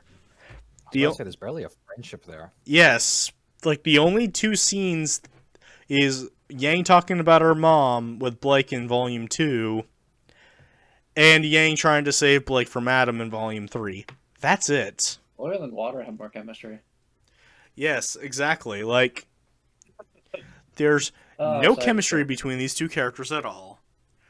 In Volume 1, at the end of Volume 1, they already pushed a romance for Blake with Sun, which developed into Volume 2 and 3 and kind of in 4, and then almost completely dropped in 5. and then suddenly they Blake likes Yang. Like, where's the build-up? Where's, like, when we get to the fucking end of Volume 6, where the Bumblebee shit really starts hitting the fan, there's no payoff. It's all cringe. It was not earned at all. It wasn't developed at all. And I hate it very, very much because of that. Like, I love romance animes. I want to see the build-up. I want to see the struggle before they hit the romantic bar. But then, it just, there's no build-up. In Volume 6, it just happens. God, somebody else take over. Two scissors slapping into each other. Well, It's not even my funny. biggest problem with Bumblebee is that it's both overbearing and underdeveloped. Yeah. And Yeah. that is pushed further in the later volumes, which I'll then address, because that dynamic feels like it feels very forced and in your face. However, there's no level of proper commitment, proper romantic commitment, to where it feels like, just say hypothetically, if they wanted to translate it for like an overseas audience that doesn't like the gayness, they can just easily cut it out of the show. So then it kind of feels very superficial. And while I'm not a particular fan of romance within the RWBY cast in general, I just feel like the partner aspect is better suited as like a friendship or like comrades in arms. If you really wanted that kind of dynamic, Ruby and Weiss show a lot more, have a lot more moments and a lot more chemistry to kind of have something like that develop, because they start off disliking each other. Like, one thinks the other is childish and doesn't deserve the position of leader, while the other one is just trying to do her best and trying to understand that perspective. They kind of, you can see they're starting to grow closer as friends, even all the way back in Volume 2. They have their little moments. They're making quips, like there's that whole thing with the battle skirt, and they just like high five or something. Yeah. And like, even in the mech fight, they're saving each other in the fight while they're just making quips like, "Oh, I thought you were fast enough to dodge that." There's a lot of like cute moments together where if they ended up together, you can then look back and be like, "Oh, there's all these moments," and it kind of actually makes sense the way you can picture it like that. But instead, we have this. My problem is also, the relationship makes no fucking sense. Like, Blake ran away. Yang hated her. Yeah. Why do you suddenly want to go down on her? Like, and the other thing is, like, again, Blake had like a kind of a like a maybe relationship with Sun that they were gonna do, but then they were like, nah, gay shit. But then the other part is, Yang never struck me as a gay character. Yes. Hell, I in her agree. fucking trailer, she's like a flirt with dudes. Like, Not when only did that, even in like the first volume, there's like the whole part with the slumber party where she's eyeing up the shirtless guys. Yeah. Yeah. Like, suddenly she just turns gay? What? Like, I don't know. It's an idea of forcing a relationship to appease a further growing group that it's important to have that kind of representation, but do it fucking right.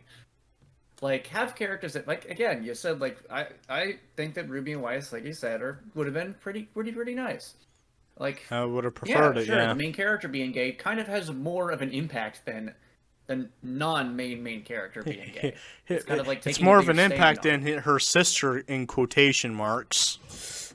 You'll get to that. Yeah. I like, you will get to that, Yeah, because that volume really fucking- irritated you, I know. Volume fucking 8. I'm almost there, bitch. He's just like cracking his Okay, knuckles, wait, hang on. like, hang I'm on. gonna I give you wanna two black stop eyes. everything. Noah, I'll let you have that. Let me have the Ironwood stuff. because that's the shit that got on my nerves. That's gonna be hard. That's gonna be really hard. I think I hated that more, honestly. We all get a bitch on that. Ugh. Okay, yes. Sorry, We're anyway, all sorry, gonna you jump go on on. that train. It's a train that's on fire and going down the hill, but we're jumping ship. What the fuck am I thinking? What the fuck am I talking about? We already jumped ship. Yeah. But no, it's like the relationship is just it's dumb. There's no real reason. There's no build up. It feels like a kind of like Rusty being like just like teasing the audience, like they're gay, but are they? Like if they're just waiting to see if it gets more and more popular. It's like maybe they'll kiss. It's like a shonen relationship. Only in this, I feel like less involved in it because there's no build up to it. It just happens, and I don't know. Instead of feeling like they're like being welcoming to LGBT community, it's like it feels like a subtle middle finger. It's It's like it's a very Pandering. Like, it's a very like, superficial, surface level pandering. Yeah, it's basically what Disney did. Only I don't know. It to me it feels like a middle finger. Yeah. That's how I see it. It's like, we're doing this because we're with you, but we're really not. Haha. Yeah, that's what I mean. It's like That's it's Rooster very Teeth in a nutshell. it's overbearing, where it's Yeah. like it's in your face, but they don't do anything with it, so it's underdeveloped. Well, the thing is, where we are now in Volume 6, with these two, so I remember then when they held hands in that one scene, it makes me think back that if there was a random sign that they just suddenly got together, most of us would probably be like, oh yeah, I guess they're a thing now. But the fact that Rooster Teeth keep like poking their audience almost every episode, like, hey, do you remember they're a thing? Don't forget, they're still a thing. Wait, there's a thing? Like, the fact that they keep, pushing everyone's buttons that, oh yeah, we might put them together, we might not. Look, they're holding hands for the 10 millionth time. It's become more frustrating considering that we wanted a good fight scene out of Yang trying to overcome her PTSD, to really feel those emotions and all the struggle with the build-up from the previous volumes, that she could overcome something and maybe even got through her struggles with Blake as well. But then the creators are like, hey, fan service, am I right? No. Isn't this the one where Adam dies? No. Yep. Yeah. And it's also like it's trying to be like the whole like Blake confronting her past, which again, Didn't she do that in Volume 5 though? well, I feel like we just stumbled upon another problem. It's just because I feel like that's the Character arcs never end. yeah, because like I'm just trying to think about it now, because since kind of like I want to say probably Volume 4, there's this whole thing about her confronting her past. Well, like, actually no, there's a thing since Volume 1, but like Volume 4 is where it really is just the central part of her character, which is like the more I think about it, she reconnects with her parents, then like the stuff with the White Fang, then she confronts Adam in Volume 5, and now she's confronting Adam again in Volume 6. Because like Adam's now like, this is where like jealous ex really takes like a center stage for his character, and he's just kind of stalking her. Yep. So then, I yeah, because mean, then like, this is just like Yang being a bitch as well. in terms of their meetups with Volume 5 and 6, in Volume 5, Yang, well, actually, no, Blake, rather. Blake had people around her, pretty much everywhere. So she clearly wasn't afraid. But then in Volume 6, these two were alone with him, like, in open space. This was the do or die moment. They should have feared him with their lives, but they just flat out didn't. And it's just kind of frustrating, to be honest. Yeah. One thing that really pissed me off about that fight scene was like Adam tried to make Yang feel about her PTSD, and she faked it. Like that. I don't care how much you've gotten over. Somebody brought up this really good comparison, like being part of a car crash. You might be fine getting your car every single time, but there will be one time you get into your car, you'll be reminded of that car crash, and then you'll freeze up. Like, you might be Anxiety and these things don't go away. yeah, they don't truly go away. You don't truly fight 'em. get over it. You just try to keep moving on. The problem with Yang, though, is that this is more traumatic. This is fucking other M shit, only it's in the reverse because one shouldn't be feeling it and the other should. Yeah. No. But yeah, One is this volume pissed me off. yeah. Yeah. There's one thing I want to stress, even though Sean went into great detail about this. I felt like this even though you can argue it started with volume 3, this was the most apparent volume where if you do not agree with Ruby's ideology or motives, the character is either proven wrong, beaten up, or killed. Yep. Yeah. And it's so fucking irritating because it just means the characters don't learn. Even in the stuff that happens later on, I feel like they're not going to learn from it. And there's no better example of this than in volume 7. Oh! Which I subtitled as shitty decisions. But before we get into volume 7, there's an elephant in the room we have to talk about. Their new designs. Oh, God. Oh yeah. They're bad. Wait, they had new designs. What? Yeah. Yeah. And they were Like all our hair. objectively worse. Hang Yep. on, let me get an image for Daiki. It's okay. I already know. Okay. Yep. Wife had the new ponytail, cut her hair. Here's my thing with that, though. Like, these same designs were the ones they brought over to Smite. And in Yeah. Smite, they actually do look good. It's the art style that fucks it up. Oh, it totally is They don't because work in the RWBY art style. I found Like, I've seen like fan art of Blake with short hair, and she looks good. She looks awful in the model. yeah, like I found this picture right here. Let me just quickly get this up. Like, it's like the official art style for whenever they want to Promote stuff. promote stuff. Like, Okay, when you another look at one. this, the designs actually look pretty cool. And There's the then comparison. and then when you look down at what Nick just posted, they look really, really bad. Yeah. Look at all those zips. I mean, Yang's is like the least bad because her like doesn't change at all. It almost feels like a combination of Volume 4 and Volume 1. No. Yeah, but a lot of them don't. Like, I actually do see that. It does look like they're combining both designs into one, but like as it's quite obvious that it doesn't work for some of these guys. I think Blake is the one that looks the worst in terms of just looking at the model.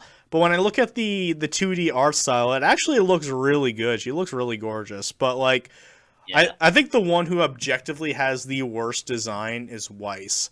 I hate that braided ponytail.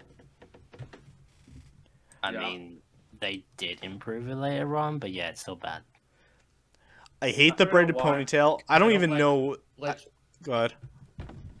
I figured out why I think I don't like Blake's short hair in this. It looks very flat. There's like no shading. It's like a single color. It's very flat and kind of. It's like a really bad bob. It does have this weird, like, square look to it. Yeah. Whereas in the art style, it looks very nice and flowy. Oh yeah. You know, I just It's not good. I'm glad you actually brought that picture up, Nick, because I'm just looking at it back to back, and I'm like, wow, these designs actually look good in this art style. It just looks really bad in the actual show. Yep. Like, nobody looks good compared to how gorgeous they look in. Like, I'm just seeing this art style, and I'm like, wow, they actually do look really good. It's just that it doesn't translate well into the show. Oh, that's like because it would have worked better if it was like 2D animated, but instead it's 3D models. I'm just looking at some of the minor details, and it really does feel needlessly extra, especially on Weiss, because Weiss was always had that kind of had a very simple design because it's meant to be sleek and elegant and somewhat minimalistic. And this just kind of feels like you just threw a bunch of shit on her just to be like, oh, look at all the things. Anime. Pretty- Yeah, It's exactly. very Throw a fun. million belts. It's very Final Fantasy hate. Yeah, I mean, like I don't like any of their designs. I think the one I do like though is Ruby's because it looks similar to other designs. Only she got a haircut that I actually like. I like it as no well. boobo, no. Weiss I hate. I think I hate Weiss's the most in terms of just the design itself. And I cannot stress I hate that braided ponytail. It looks so bad. But I think the worst one, because at the end of the day, looking at this gorgeous artwork picture and watching the show are two completely different things. And the one we're forced to watch the most, though, I think who has the worst design is Blake.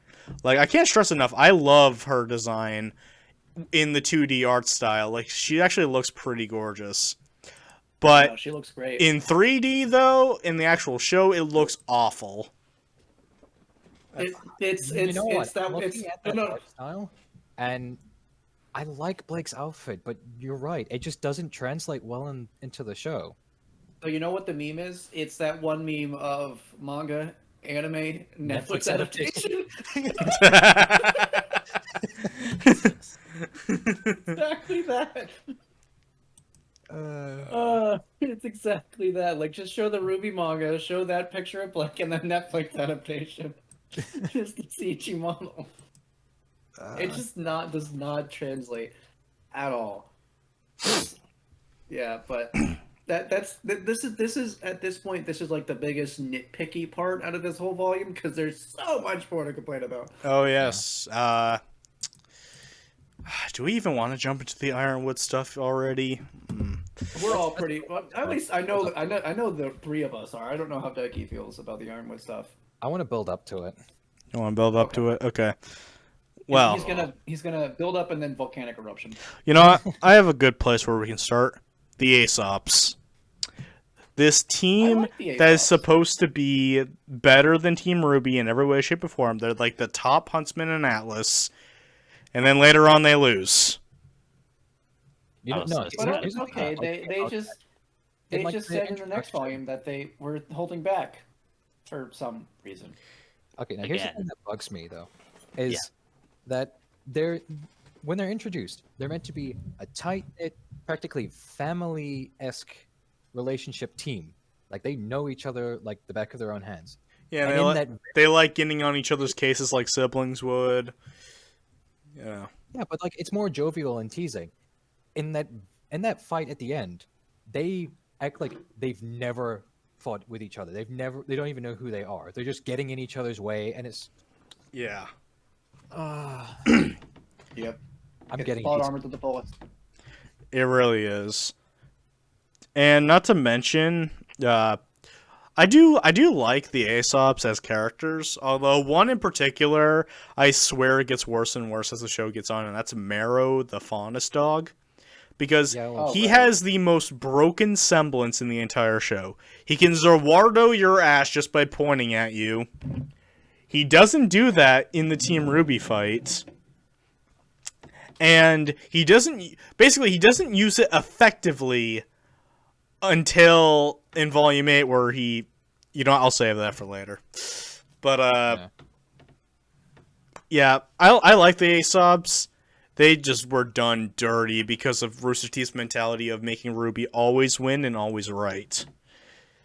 Because they'll never learn. No, but... Because writing characters that learn is hard. Oh, yeah, I want to get into Crow, because Crow was really bad in this volume. Yeah, before he was no. suppressed. Now he's just irritating. and the new voice actor. Is it this volume or is it? Yeah, the this next is the one? volume where he got replaced. Yeah. Ah, Mm-hmm. okay, It's not good. it's not. It's No. not good. I feel bad. I feel bad because Vic Mignogna is just an amazing voice actor, and he did a phenomenal job. Yeah. I Yeah, he don't did. necessarily hate him as Crow. I hate him as this version of Crow. I feel like if you were to do some kind of like prequel series and this being like a younger Crow, I think that could have worked. Yeah, I can see that. Just That's him, because we're used to Vic. yeah, but not only that, it's just it doesn't sound as matured as Vic's It sounds like iteration Crow, he's about to hit puberty. Yep. It essentially does, and that's why I say if you put that to a Crow where he's like, I don't know, some hypothetical prequel series where he's at school, I feel like that would have worked a lot better Hmm. because it just the way that the voice actor delivers the lines and just the dialect and just how he just sounds fits a younger Crow. This Crow is meant to be this matured, gruff, seen the world kind of person, and it doesn't portray in the performance. Mm-mm. But there's two parts about Crow that makes him like one of the worst characters in the volume. And one is the conversation with Ruby where he says something that is just wrong. I wish I knew the exact wording of it, but I'll describe in the best way I can from memory. You're letting people trust you, but you gotta make sure they prove it first. Yeah, something like that. Yeah, it was something like that. It wasn't word for word, but like basically what he's saying is that you're learning to trust others, but they have to prove themselves trustworthy first. I'm sorry, can somebody make the sense? My brain's hurting too much. I can't. This is another moment where one of you two were like, I'm done. Because it was so dumb. I think it was Nick. I think it was Nick. Uh, But the other Crow moment, though, is what made Sean almost quit again. The fight when Oh, he right. teams up with Tyrion against Clover. oh, for fuck's sake! Ah, damn it. All right, a Way little to make the character. Wait, what? a little background before we jump into this Shark Tank. Clover is also part of the Aesops, who was. People saw them as like a gay couple. I saw them as like best friends, honestly. Like there was not. I didn't get romantic interest from them, but they became really good friends as the volume goes on, and then in this moment where we'll get to fucking Robin at some point, I'm sure. Fucking fucks everything up, and the two are fighting, and Tyrion's there for reasons we'll get into later. That the three are fighting each other, and then Tyrion's like, "Hey, let's fight Clover," and Crow is just all over it. The idea, like, it should be the other way around.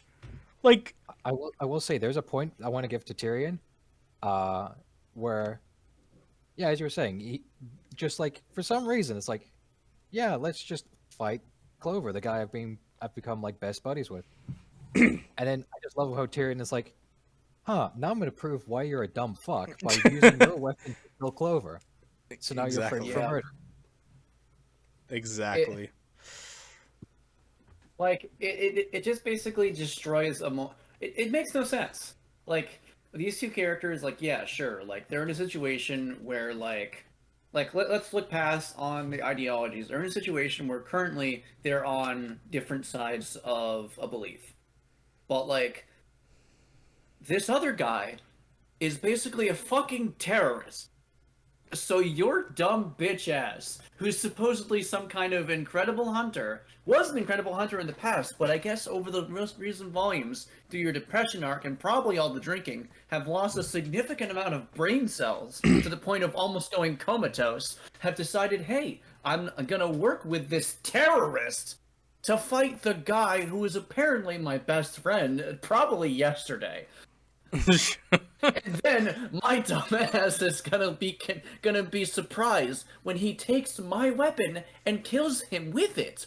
So now I'm the one who's blamed for the murder. No, it's Ironwood's fault. Bro, you fucking retard. No, it's Ironwood's fault. Please, Yeah, no, that's can also we the trust? irritating part. He still blames Ironwood. Yeah. Like it became to the point where all these other characters that I'm talked about, like we talked about that we just don't like. This is the moment that Crow became my least favorite character. Same. this is the most egregious moment. Because he not only does he make... He does everything wrong that other characters have done combined. He makes an incredibly shitty decision. He loses brain cells. He attacks a friend for, like, almost no reason, and then gets tricked. And even when, like, the situation obviously isn't his fault, he still blames someone else, because we gotta push that ideology on this character, because that person's wrong, and this guy's right, and we're Rooster Teeth, and we eat shit.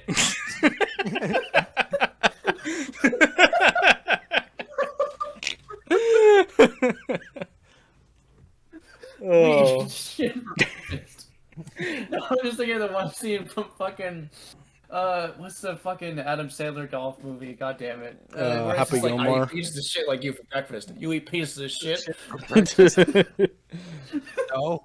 Just thinking, Oh No. god. no, it's every mistake that Rooster Teeth has done with other characters, combined with Crow, and it's done with a character that used to be one of my favorite. And now he's literally not the same character. Literally not the same character. He's a completely new character. And I fucking hate him. Yeah. Yeah, that's fair. I think the only reason that hasn't affected me as much as you two is that it immediately bit him in the ass, which was like, yeah, it's what you fucking get.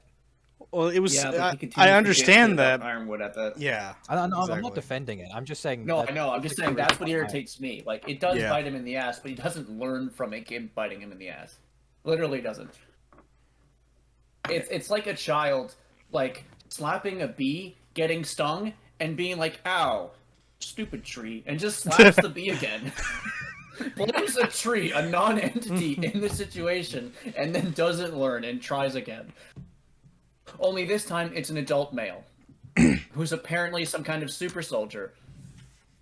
Yeah, that's the I funny guess- part. Like you're in a flying vehicle with, like, okay, you're in a flying vehicle. There's 4 people, a terrorist / serial murderer, because you did see him essentially try to assassinate a political figure at a public event and then killing dozens of people. No, that was Penny's You get- fault. There was Shut up. there's a politician / activist. There's a general trying to help stave off an invasion, and then there's like the hunter that's meant to be like a super soldier, and then out of all of those 4 people, it's the hunter and the terrorist fighting the general while the activist disappears. It's like, oh, This is not how I pictured this going. I literally just forgot. I literally forgot to talk about Penny. Because that was probably Oh the. yeah, right. That that's- was because Penny came back, and she's fun until they ruin her. You forgot to talk about her death. I know, like, yeah. you know, it just I mean, reminds. her death makes sense, Yeah. I guess. Her It was- death it was was the the- only one that the impacted me. That's three- why I didn't talk about it. Yeah, it was effective. It worked. So Okay, yeah, no, yeah, Penny's death was, to jump back. Yeah, Penny was like introduced early on, the whole Pinocchio thing. Okay, it's interesting. It wasn't anything new. You know, like they expanded upon it. The death was quite impactful, and it just shows how tactful the villains are by manipulating people, by manipulating Pierrot, using your semblance to accidentally killing Penny, things like that. oh yeah, Yeah, they brought her back, and I don't know why. I was not happy about that, and it made it even worse when they decided, oh hey, who should be the next maiden? Oh, I know. Let's not make it the confident, reliable, esque leader character that is Winter. Let's just give it to Penny, because why not, right? Well, no, they Winter will get it can't. later. They can't give it to Winter because Winter's not on Team Ruby's side. You know, fuck Rooster Teeth. But- Let's just get real for a moment. Fuck that. so yeah, Getting but real, no, that's- they're not going to be a thing in a few years' time. probably fair. not. But I don't know. the thing Yeah, about no, the the whole thing Penny- about Penny though is I guess the reason why I forgot to talk about her is that she really I like her doesn't. redesign. She does. I'll get to the design. I do like it, but She's so the thing fluffy. about her is that I forgot how little they use her in volume 2 and 3. Like she Yeah. kind of barely shows up. And I remember the reason why I like her so much is the visual novel, Chibi, and the beginning of this volume. Hell, sometimes I say salutations like fucking Penny does because it's a Yeah. fun little cute moment. Like she's a fun character. She's- Nothing she's one bad of the- happens with her character. It happens around her character. Yeah, it's one of those things where she's a fun character, but like isn't that important. Yeah. Until they make her important, which makes her less likable. Infinite worse, but yeah. Yeah. That doesn't make her less fun. It just makes it so like, oh hey, look, she's a robot. She might be magnetic because now she's collecting death flags. Volume. Oh, get the fucking volume, mate. We'll get there. We'll get there. But like volume 7, when Penny was brought back, a lot of people were like, "Why is she back?" For me, when she went salutation, I was like, "Yes, this is RWBY." I forgot what I was watching. Like I just fucking loved fun Penny until the end of volume 7 and all of volume 8, and we'll Yeah. fucking get there. But I like. address the moment now. Okay, I don't wanna. it's Ironwood time. Do you want me to Wait, you want me wait. to go first? No, we can stall. Neo is brought back. Technically, she was back in Volume 6, but she plays a better role here. She's When- cool. She's when was cool. this I mean, she's your waifu, so. Yeah, if she kicks Juniper's ass by herself, it's amazing. It Oh, is. I remember that because I remember pausing it and it's like, all right, Noah, I get it. Yeah. It's so funny. We were watching this all together, and then you paused it. And me and Sean were just like, "Noah, I get it now." Why I like her so I much, mean- yeah. Yeah. I mean, she's still not like one of my top waifus, but I get it. She just solos Team Juniper, which by itself makes the power balance even more what the fuck, because isn't Juniper supposed to be just as strong as RWBY? Maybe. So I mean, they did kind of blew someone. I mean, Juniper is just kind of John, who is bad. well, Eh. Ren, otherwise known as Bad. silent and deadly sometimes, or also known as silent and unconscious the other times. I mean, I know him And as no, having a he- worse he loss was record useful. than Weiss. Oh, sorry, I forgot Pyrrha. She's kind of in a vase though. Yeah, like on the side. Jesus she's Christ. ashes. With an even worse loss She record. has a new redesign too. They got a new vase. Yeah. I mean, my So much for the Prodigy Huntress being like having one of the worst win-lose records in the entire show.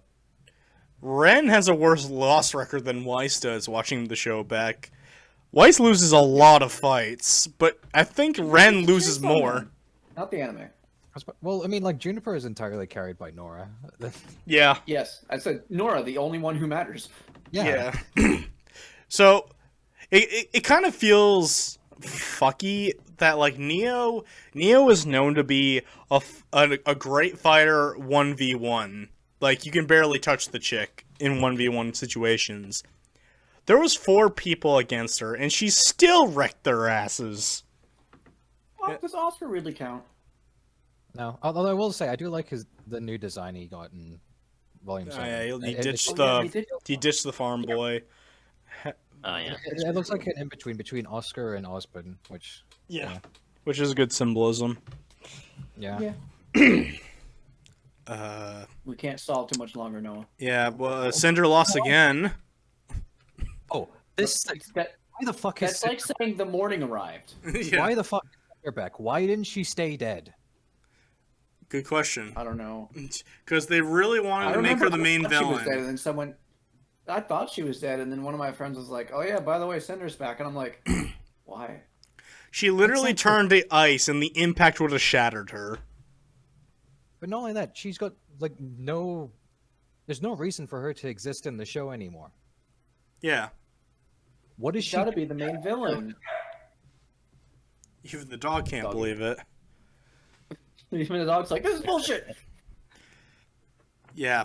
Like, I don't know. It's dumb, but I mean, it's still the least egregious part. And since Nick is away, I guess that means I'm going to start with the Ironwood stuff. Wait, hold on a second. There's got to be something else. Seriously, no. Oh, I Robin. know, Robin. that's the thing. Oh, okay. go on. Robin Hillary I still don't hate her as Clinton. much as you guys. I just don't think she's great. You gotta talk about Robin Hillary Clinton. Well, when you put it like that, I don't think we should. No, literally, the whole fucking mayor debate thing was just a parody of the presidential debate in 2016. Oh fuck, that's right. And then Weiss's Oh my dad is God. also the other presidential candidate, and I don't know why anyone would vote for him. Yeah. He's just rich. Well, you know, I was about to start that sentence saying he's just a rich guy who wants his no needs. Then I'm like, oh wait, that's kind of too real right now. Yeah, right.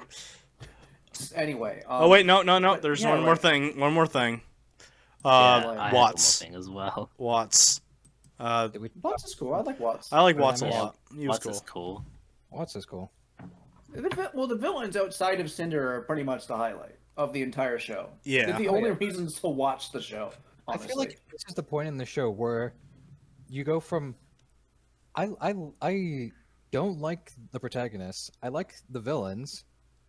And in fact, I understand and sympathize with them more. yeah. You know you fucked up when you make the bad guys, the terrorists and murderers, a more likable set of protagonists than your actual protagonists. You know what the problem is? The writers aren't trying to make the villains look good. They're doing it naturally because the writers are focusing too much on trying to make Team RWBY look good. Not the heroes, Team RWBY looking good. Speaking of that, I don't know if you talked about Jean, Mr. fucking self-insert for the writer. Not yet. Oh right. Oh yeah. I think it was the worst in Volume 8, but like you can... Okay, then we'll save it for Volume 8. Alrighty, fair enough. I don't think there's anything left to talk about. Yep, we're just gonna jump into Ironwood. Is there actually? Hold on. Did It you happens get into volume- Cinder's backstory? Because I thought that was fucking stupid. Wait, no. Which Was one? that in Oh 7? no. Was it in 7? Who? I don't remember. Cinder's backstory? That's an 8. Oh, it's an 8, sorry. Yeah, the thing I'm thinking of is in Volume 8, so I'm gonna save that one. Yeah, we'll talk about Cinderella later. Yeah. Okay, it's Ironwood time. My boy. The shitty part is Arnwood was like he started as like this.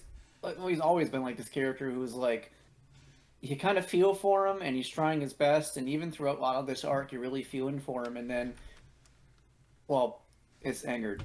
Do you guys want to go first? Because I have my comparison. That's All right. entirely my argument. But All right, I'm gonna take this step by step. So Ironwood, from the very beginning, was a stern character, a Tin Man, if you would. You know, he trusted his army and his military power more than actual people, with the exception of his little friend group in Volume 3. Well, yeah, he was a military man, and he understood combat. Exactly. In Volume 3, when all his technology got hijacked and everything shit the bed, he relied more on Crow and Goodwitch, was it? Glinda? I don't know. Glinda Goodwitch, yeah. Yeah, Glinda. Glinda Goodwitch. Yeah, relying on them to help make the situation calm down and, you know, help out, take out Grimm and all that stuff. In Volume 4, he wasn't there much, but, like, he was there to defend Weiss. Like, you know, he was, like, a reliable guy where, you know, Weiss at the dinner party accidentally summoned a warthog to attack somebody. He shot the warthog, and he's like, nah, she's right. I'm leaving. Bye. yeah, Actually, I think I wanted to add, he's also the one that gave Yang her robotic arm. Yeah, I was going to get to that, which she'd never thanked him for, by the way. She's doing just fine, don't worry. Ugh. there's heavy sarcasm in case you Also- catch that. Also, Sean raged about the characters getting on Ozpin's case for keeping secrets. Guess what Team RWBY yeah. do the entire fucking volume? These hypocrites right here. We're gonna keep secrets from Ironwood.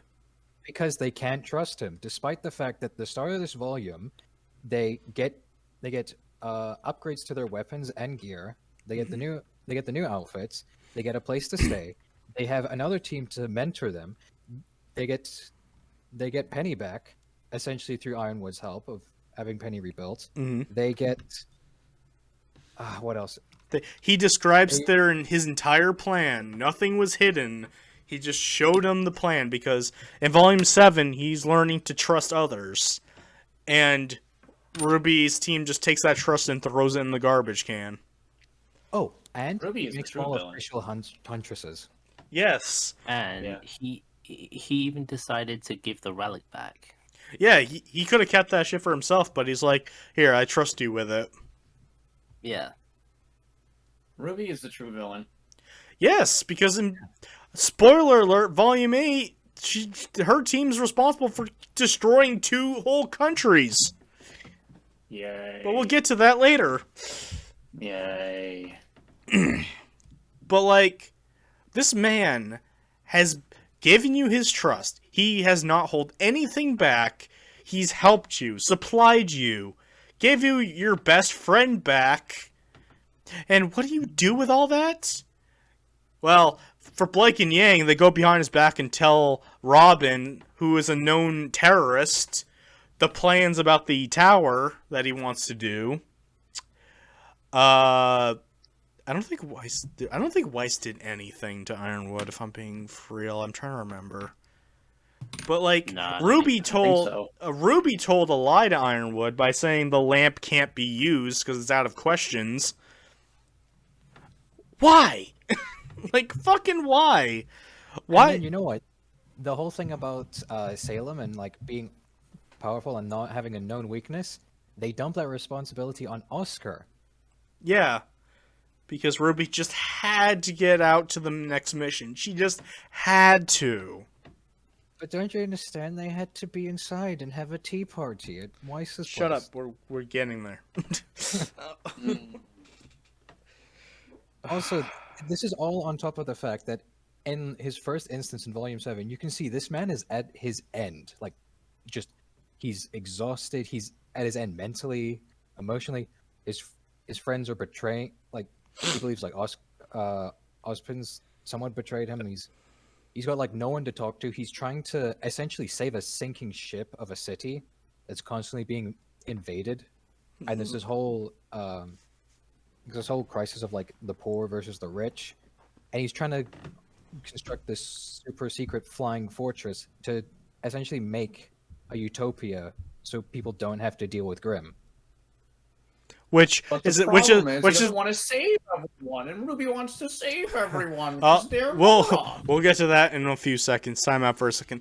But you see, what Nick just said is true, except in the fucking homework series. I forgot what it's called.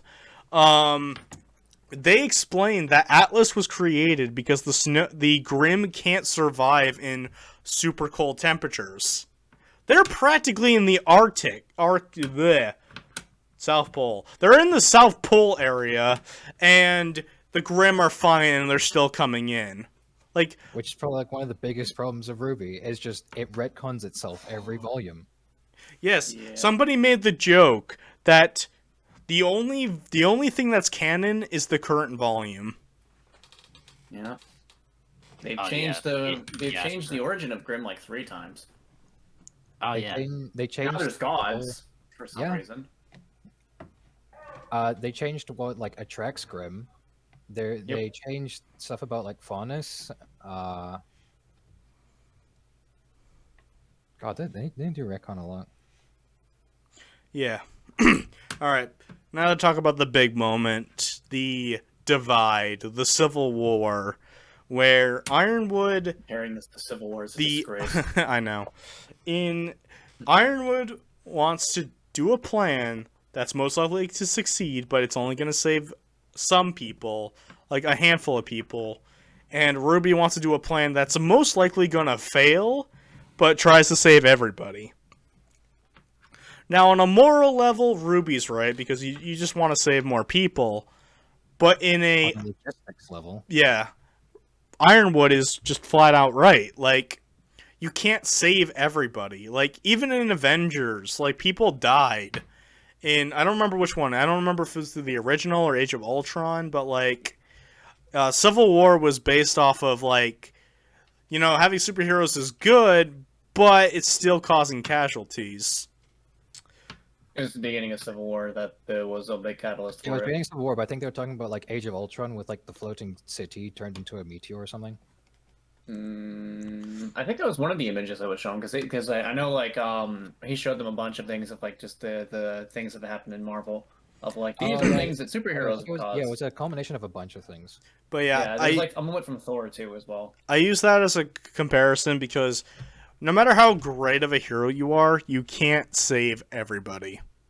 Which was actually a part in the Justice League cartoon where Superman tried to be the protector of the world, but he just can't because even though he's a great superhero, he can't be everywhere at once.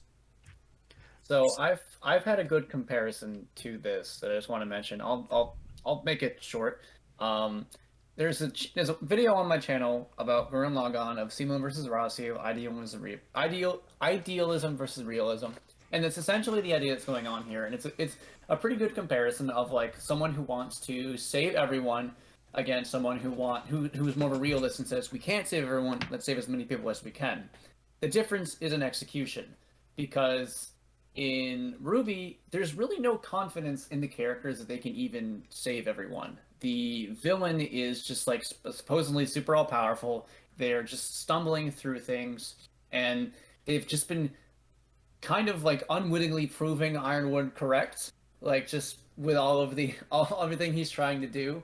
But in Gurren Lagann, at one moment, the moon is crashing down, and Rossi, one of the characters, wants to take a ship that they found and take humanity off the planet. They can't fit everyone, though, and the moon will destroy all of Earth. Whereas Simone wants to try and just destroy the moon entirely, or take out the moon, and they kind of have this conflict. Only the show kind of balances and shows each character's perspective and how each character is right and wrong. And here it's just like, oh no, Ruby's right, Ironwood's wrong, and it's shit on Ironwood for the next like 2 volumes. So I mean, my biggest problem is that this will transition into volume 8 for Ironwood, is that the audience thinks that Ironwood is right and that RWBY is wrong, unless you get like the diehard toxic fans that are just like blindly eating the show up, and I don't understand why. Like, I'm not saying if you enjoy the show you're one of those people, but like from all the RWBY YouTubers I watched, the majority of them agrees with Ironwood's plan, which makes what they did to Ironwood in Volume 8 even more despicable.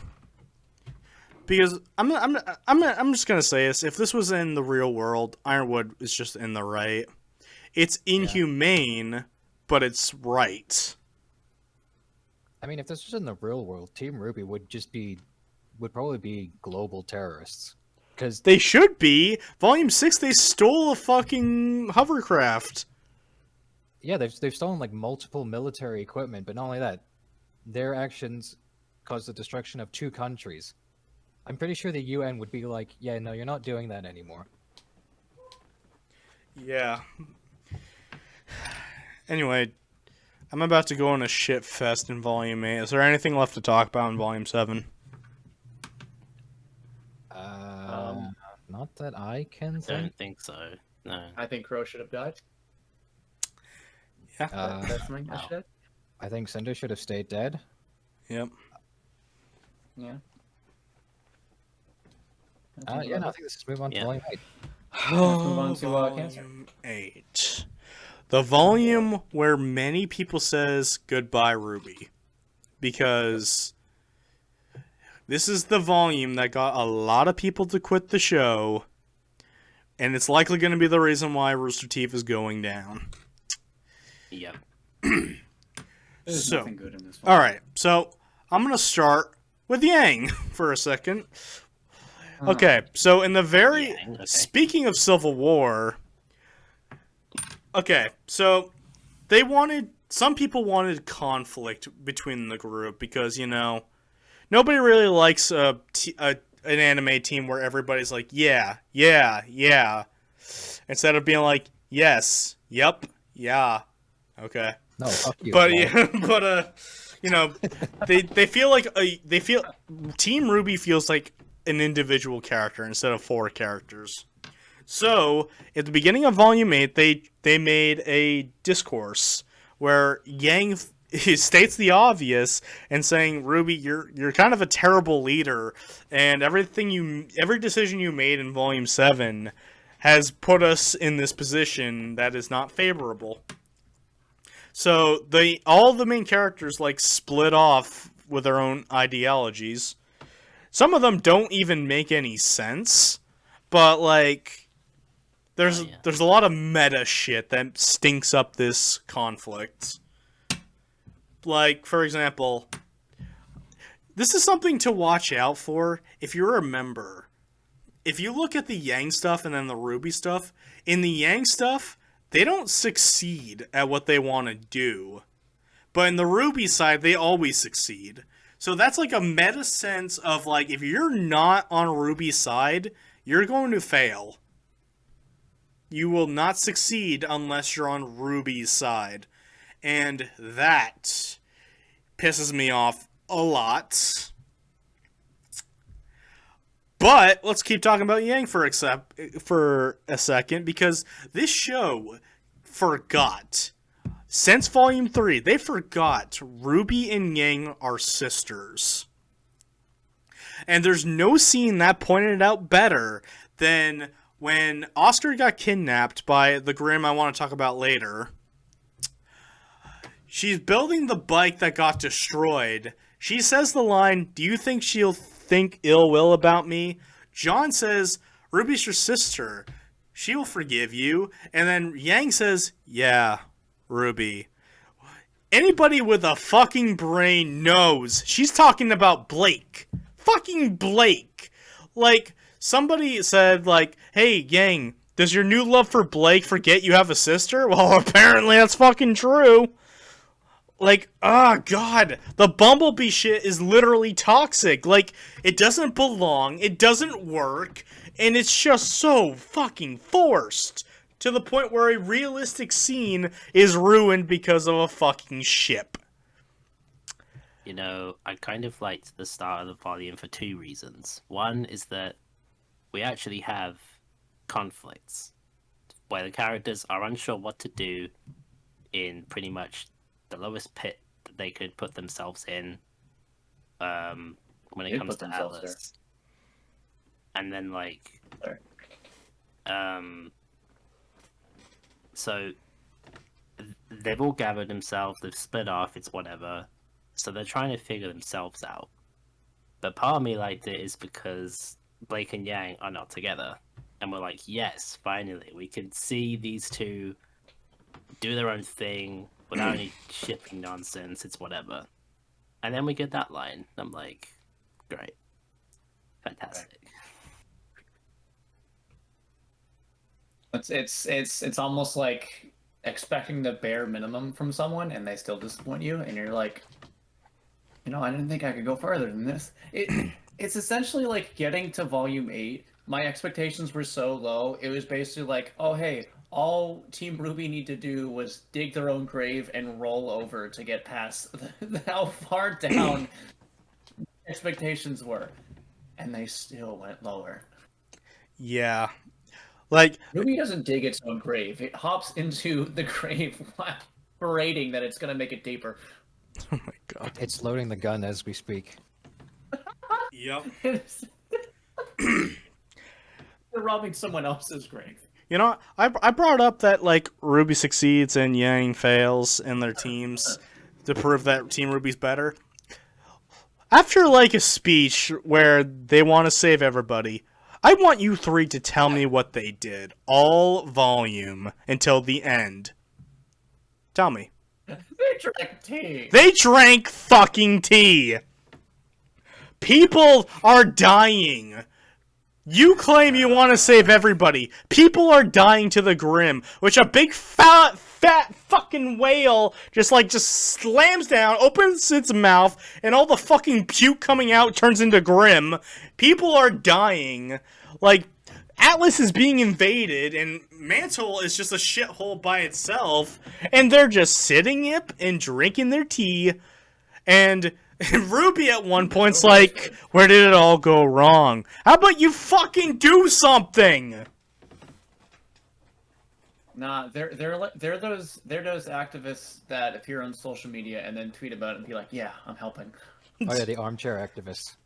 Yep, that's exactly what they are. Only instead know- of like just tweeting about it, they're kind of doing nothing, and then they just kind of burp and be like, "Yeah, that was my speech. Thank you for joining Yeah. TED Talk." Thank you for joining my TED Talk. You know Oh, what? I think the worst thing about that scene is that you have to have May Marigold, someone that we have almost never encountered, a side character, have more development than all their all their little fingers. You know what? You know what makes it even worse? She puts them on the spot and being like, "You need to do something right now. Choose what you're going to do. Help Atlas or Yeah. help Mantle." And then Penny crashes onto the ground, which we'll talk about later, which causes them to stay in the fucking mansion longer. And they drink another round of tea. It's like, all right, put the kettle No, on. that tea was really good. I don't fucking care. Really good. I don't fucking care. I don't care if it's the best goddamn tea that's ever been created. Do something! You know what? As someone who's grown up drinking tea and lived in the UK, this is not the time to drink tea. All right? Yeah, it really is. Yeah. But is that tea world-ending good? Ruby's just like, hell yeah. That's why we have no confidence in you, Ruby. Oh my god. Because your first swear was hell yeah over tea. Alright, let's back up a bit. Let's talk about the coolest Grim ever created that they ripped off from Marvel. Oh, Venom. I don't know what the fuck it's actually called. I just call it the Venom Grim. It makes sense. Hold up. What? It's the one that It's can the talk. Hound. I know the Oh, actual yeah. name. It's Yeah. the Hound. Yeah. So, this thing is fucking amazing. It tosses Oscar like a rag doll. It owns Ren and Yang. John was just watching. He didn't do anything. But you know, that's his entire character in a nutshell. But like, you got this really cool introduction with the Grim. This thing scared the hell out of Cinder of all people. You know, somebody with maiden powers was scared of this thing. And it even like hunted down Penny because of the need the powers to open the vaults. How did it get defeated? Somebody tell me. A rock fell on it. No, you're close. A statue. Statue. A fucking statue. It's a rock that's shaped like something else. Not only that, this was like the first smart Grim. When you were saying it through Oscar around, it was using Oscar as a meat shield against gunfire. Yeah. And then not only that, grew wings so it could escape, still clinging onto Oscar as not only a meat shield but as a hostage. So this was a Grim that was clearly capable of thought and strategy. It can even And talk. That big rock. It can even Yeah, talk. it even, But that was it's basically that one scene in the Batman animated series, just like, I threw a rock at him. And Oh. the other villain's like, it was a big rock. And here's something we haven't even talked about. Silver Eyes. Silver Eyes is a fuck you I win button whenever there's a big Grim. yeah. And once Ruby tried to use Silver Eyes on the Hound, it was effective, but it didn't kill the thing. So you got this, for a split second, you got this moment where like, oh shit, this thing can't be killed with Silver Eyes. And then a fucking statue falls on it and it kills him. Yeah. Although I think the funniest part is that it just proves, like as I joke you saying earlier, that the only thing that's canon is the current season or current volume. Mhm. Even that's not true because they, as we were hinting at earlier, it has a host. It has like a dead host or whatever inside. hmm That goes from being a regular human to a faunus in the same volume.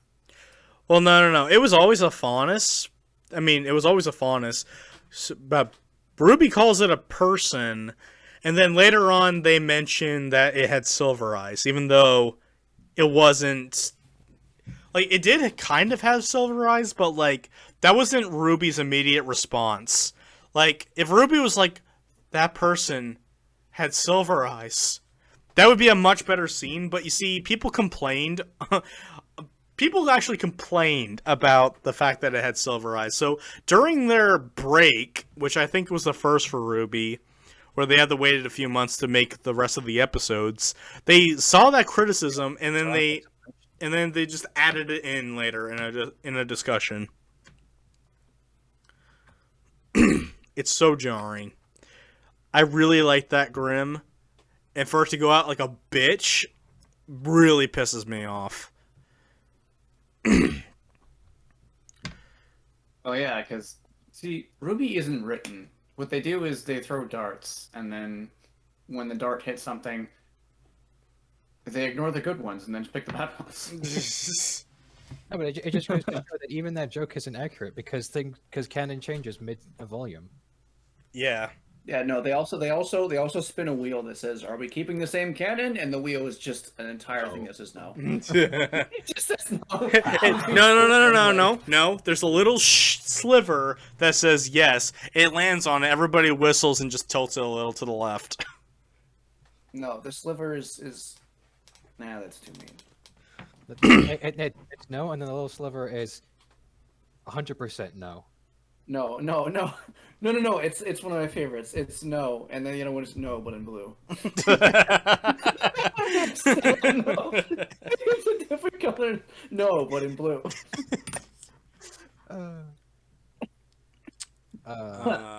So I think this is a good segue. Penny. Yeah. Penny. Why? Penny. What the fuck? So yeah. So what was it? I think this is the volume they made with Human. Yep. Which, Yep. Okay. Yeah. Oh, wait, Pinocchio's we'll a get to that. That's like endgame Then shit. almost. But Yeah. it's also like it just ties in nicely to the Grimm. I guess it does. Let's talk about Ironwood really quickly before we jump into that.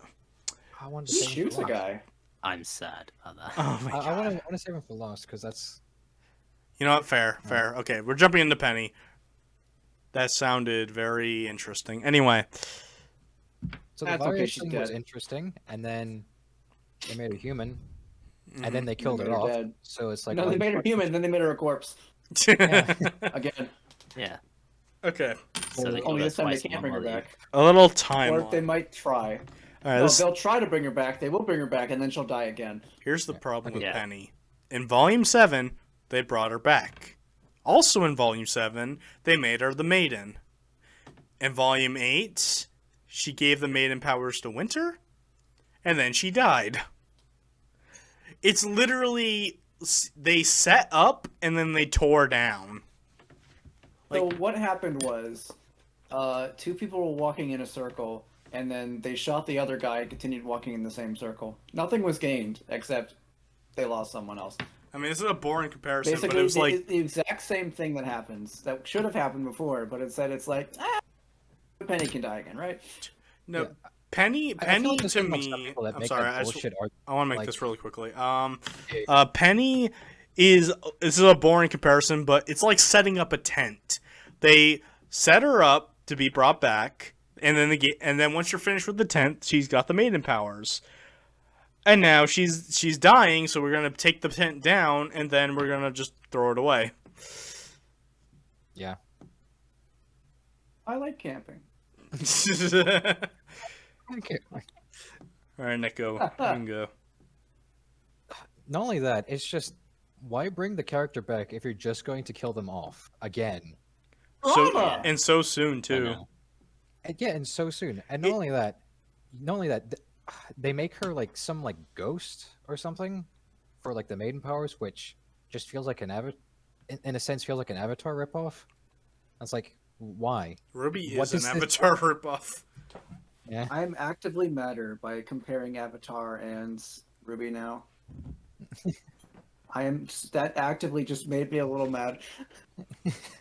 Well, God good. damn it. Good. Because it's like, first of all, what does that add to the maiden powers? Second of all, if you're going to kill off the character again, why then essentially bring her back a second time as an AI, which you could have just done that in the first place?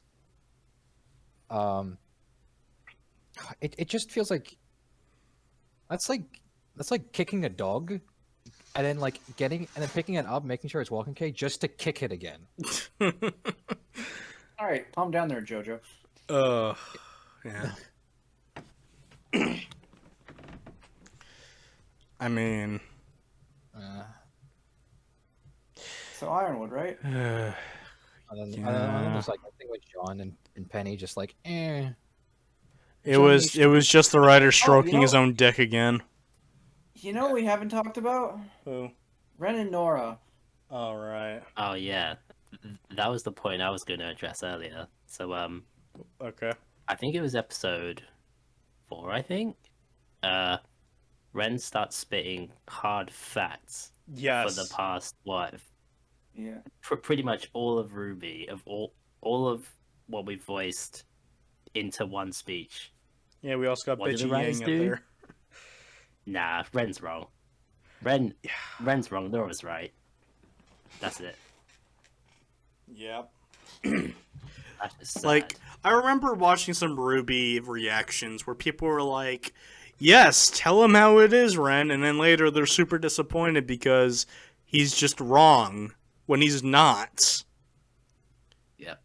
Like, happened Yang again? Yang actually lied about a few things. Like she's one time she's like, we took down a Leviathan. I'm like, no, you first of all you didn't. You were fighting Adam, and nobody else did because RWBY just used Silver Eyes. and you didn't really take it down. It's in stasis. Yeah. Oh yeah, that's right. What a fucking lying bitch. This is probably the worst of Yang for me. Like, not only the Bumblebee shit is probably at its worst here, Bitchy Yang is also constant.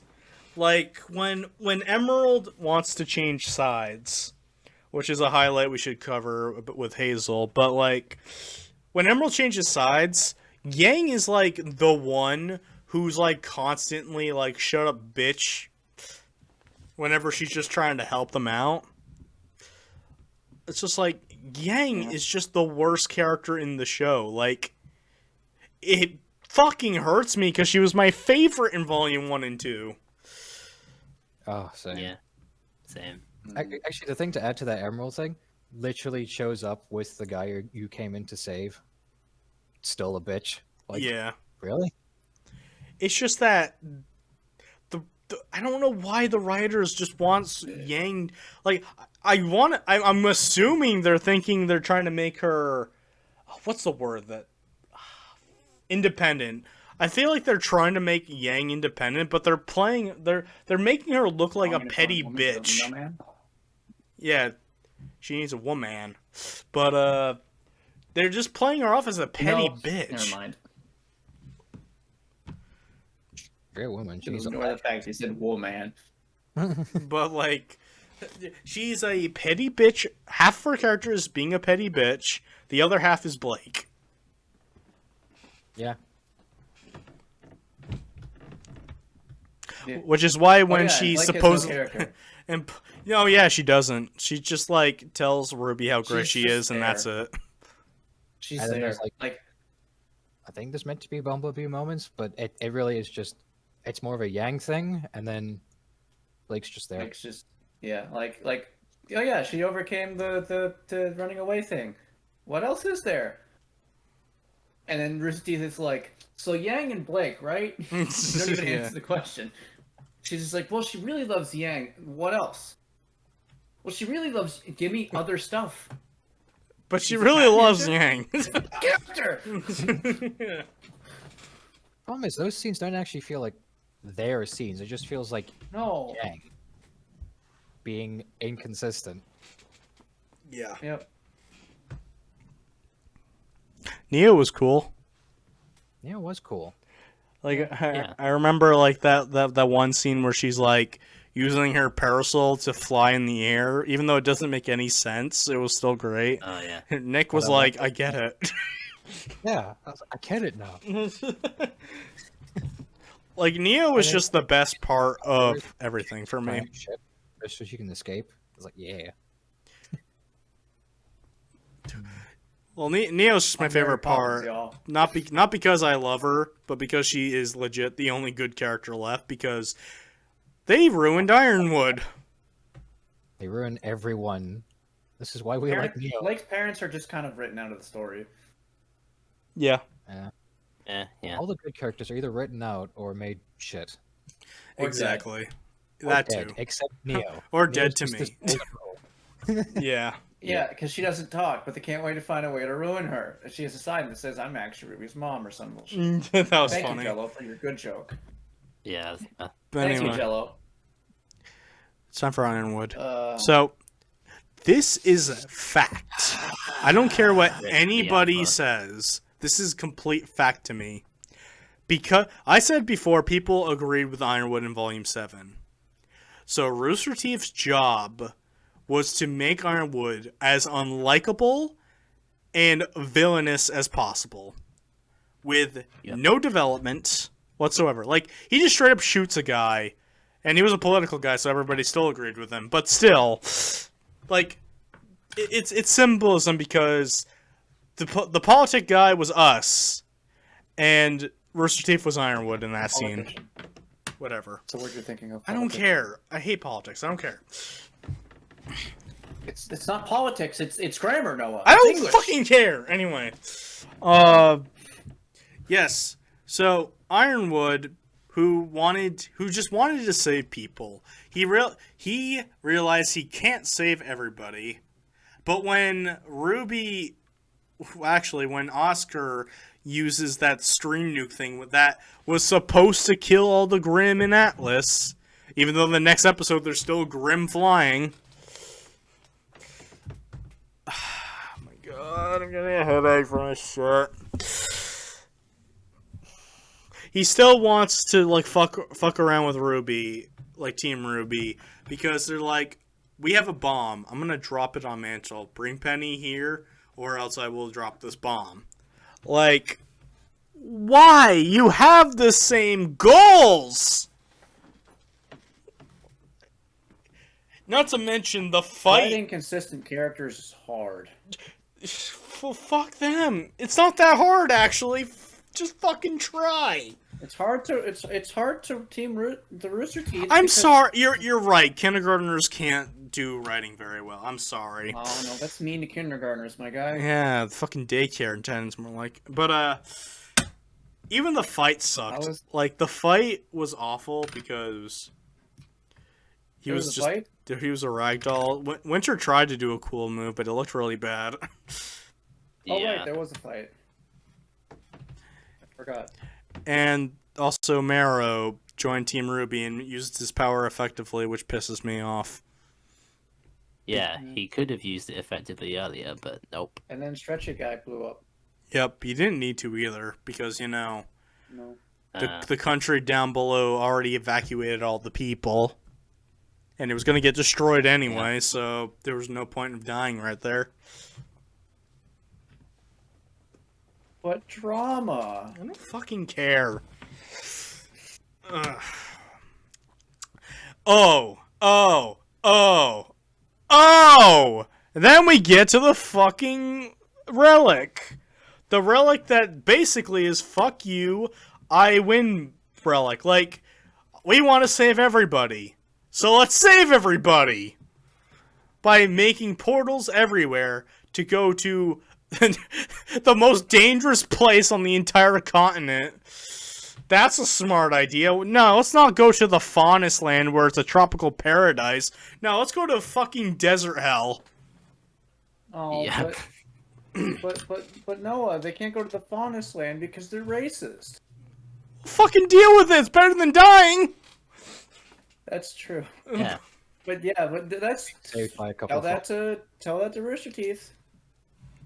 Not to mention they broke canon again by saying I forgot the relic guy's name. Oh, that's hold on. What's his name? the buff dude. Yeah, the buff dude. Yeah, I just know Miss Troy Baker. I'm gonna know his name. Hold on. All right. Until you find out his name, I'm just gonna call him Troy Baker. The thing with Troy Baker here is Genie. what? Buff Genie. Buff Genie, indeed. Buff Robin Williams. But- Ambrosius. That's it, Ambrosius. The rules with it, all the relic Ambrosius. genies have rules to them. Ambrosius has a rule where he can make anything but you need to be very specific with what you want. What does RWBY say? Get creative.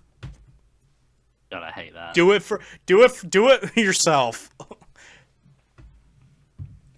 And not to mention, does anybody even understand what they did with Penny? Like, I understand they made her human, but they said, like, we need to make Penny a new body with the same robot parts. I kind of checked out. I'm being But honest. it's human. What? No, They just was I guess they vehemently took the drunk, soul angry, out of the and robot or some crap, and then put it into the new body, and then the robot was like a shallow, and then writing's hard. I just know they made her like a real girl, and then she died. Yeah, that's fair. Oh yeah, Cinder's a thing. Let's talk about her backstory. Watch Cinderella. Okay, let's go back to the story. That was dumb. That hunter is fucking 8 dumb. volumes. 8 We volumes. have been waiting so 8 long for fucking a Cinder volumes. backstory that was just so bad. That's like having a main character just like be bitter and stuff like, I don't want to talk about my past. I don't want to talk about my past. And then it's like, all right, I'm going to talk about my past. When I was a little boy, my mom got hit by a car. And now I'm the main That's it. villain. That's it. That's the only reason. That's the only reason why I'm so bitter. Did she die? No, she got better. That at least would be funny. It was like when I was a little boy, I wasn't invited to my friend's birthday party. But Now I hate everyone. It's in my drink. So I but killed his family. Nick was right though. That hunter was a dumbass. Yeah. Yeah, instead of taking her with, like he's training her to fend for herself and to fight, and then instead of taking her with and like essentially adopting her, you're like, no, I'm gonna leave you in this shit environment where you become a psychopath and murder everyone, and then when I'm like, no, you can't do this, let's fight. Instead of like restraining her, it's just like, no, you're actually a good person. Oh no, I'm dead now because I've just been stabbed.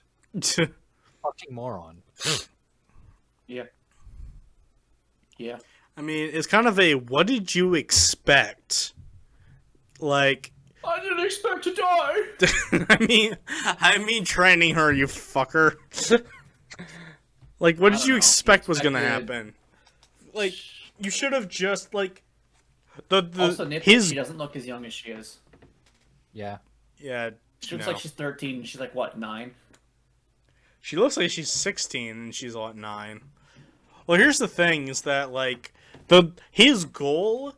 I don't know. Maybe there's some legal bullshit that we don't know about, but his goal was like, when she's at the right age, she was gonna bring her to Beacon, you know, so that she can become a true huntress. But then she killed people. He never really said anything, so we don't know. That was I mean, if there implied, really is but legal yeah. bullshit, just like, I mean, it kind of falls apart since what her previous living arrangement is like, child abuse and child exploitation. So it's like that kind of falls apart.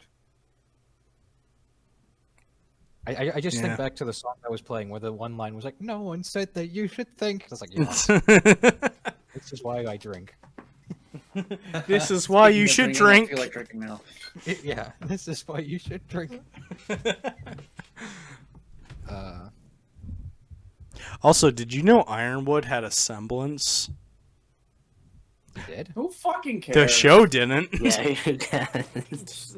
Who fucking cares I know, anymore? I know, but like it was a big deal that like in a Q&A they told us what his semblance was, but it never showed up in the show, so he doesn't have a semblance. It's not canon unless it's in the show. Yeah, and Torchwick's Yeah. was also supposed to have a semblance, and that didn't fucking happen. Yeah. They just Yeah, gave the it show to was another supposed to be character. good, and that didn't fucking happen either. Yeah. Yeah. Also, Damn like, it. since we're talking about Ironwood, I wanted to get on this because I felt so bad for this character. Yeah. Yeah. Because, yeah, like, as you were saying, they're trying to make him a villain, by doing all this. What it looked like to me was someone just completely gone. Someone who's just been kicked down so many times that he's just said enough. Because exactly what you were saying earlier in Volume 7, he's entrusting these groups of people because he can't trust people. Because this is top secret, and he's trying to do all this stuff on top of everything he's trying to work for, and then, oh no, he can't keep secrets. Let's all keep a secret from him, and then betray him. Man, he's doing what, and like put anyone in that situation, no one would have lasted as long as him, and they probably would have ended up doing the same things as him. Yeah, only sooner. Yeah, only sooner. And it's just, I'm getting annoyed, and I'm losing my train of thought.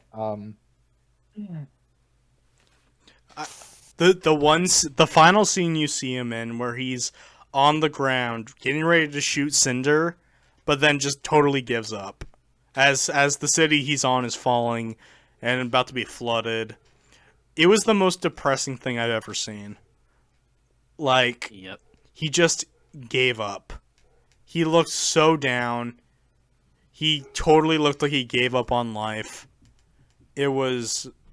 I honestly almost shed a tear. Because every time he tries to trust people, he's just been proven time and time again that no one is actually...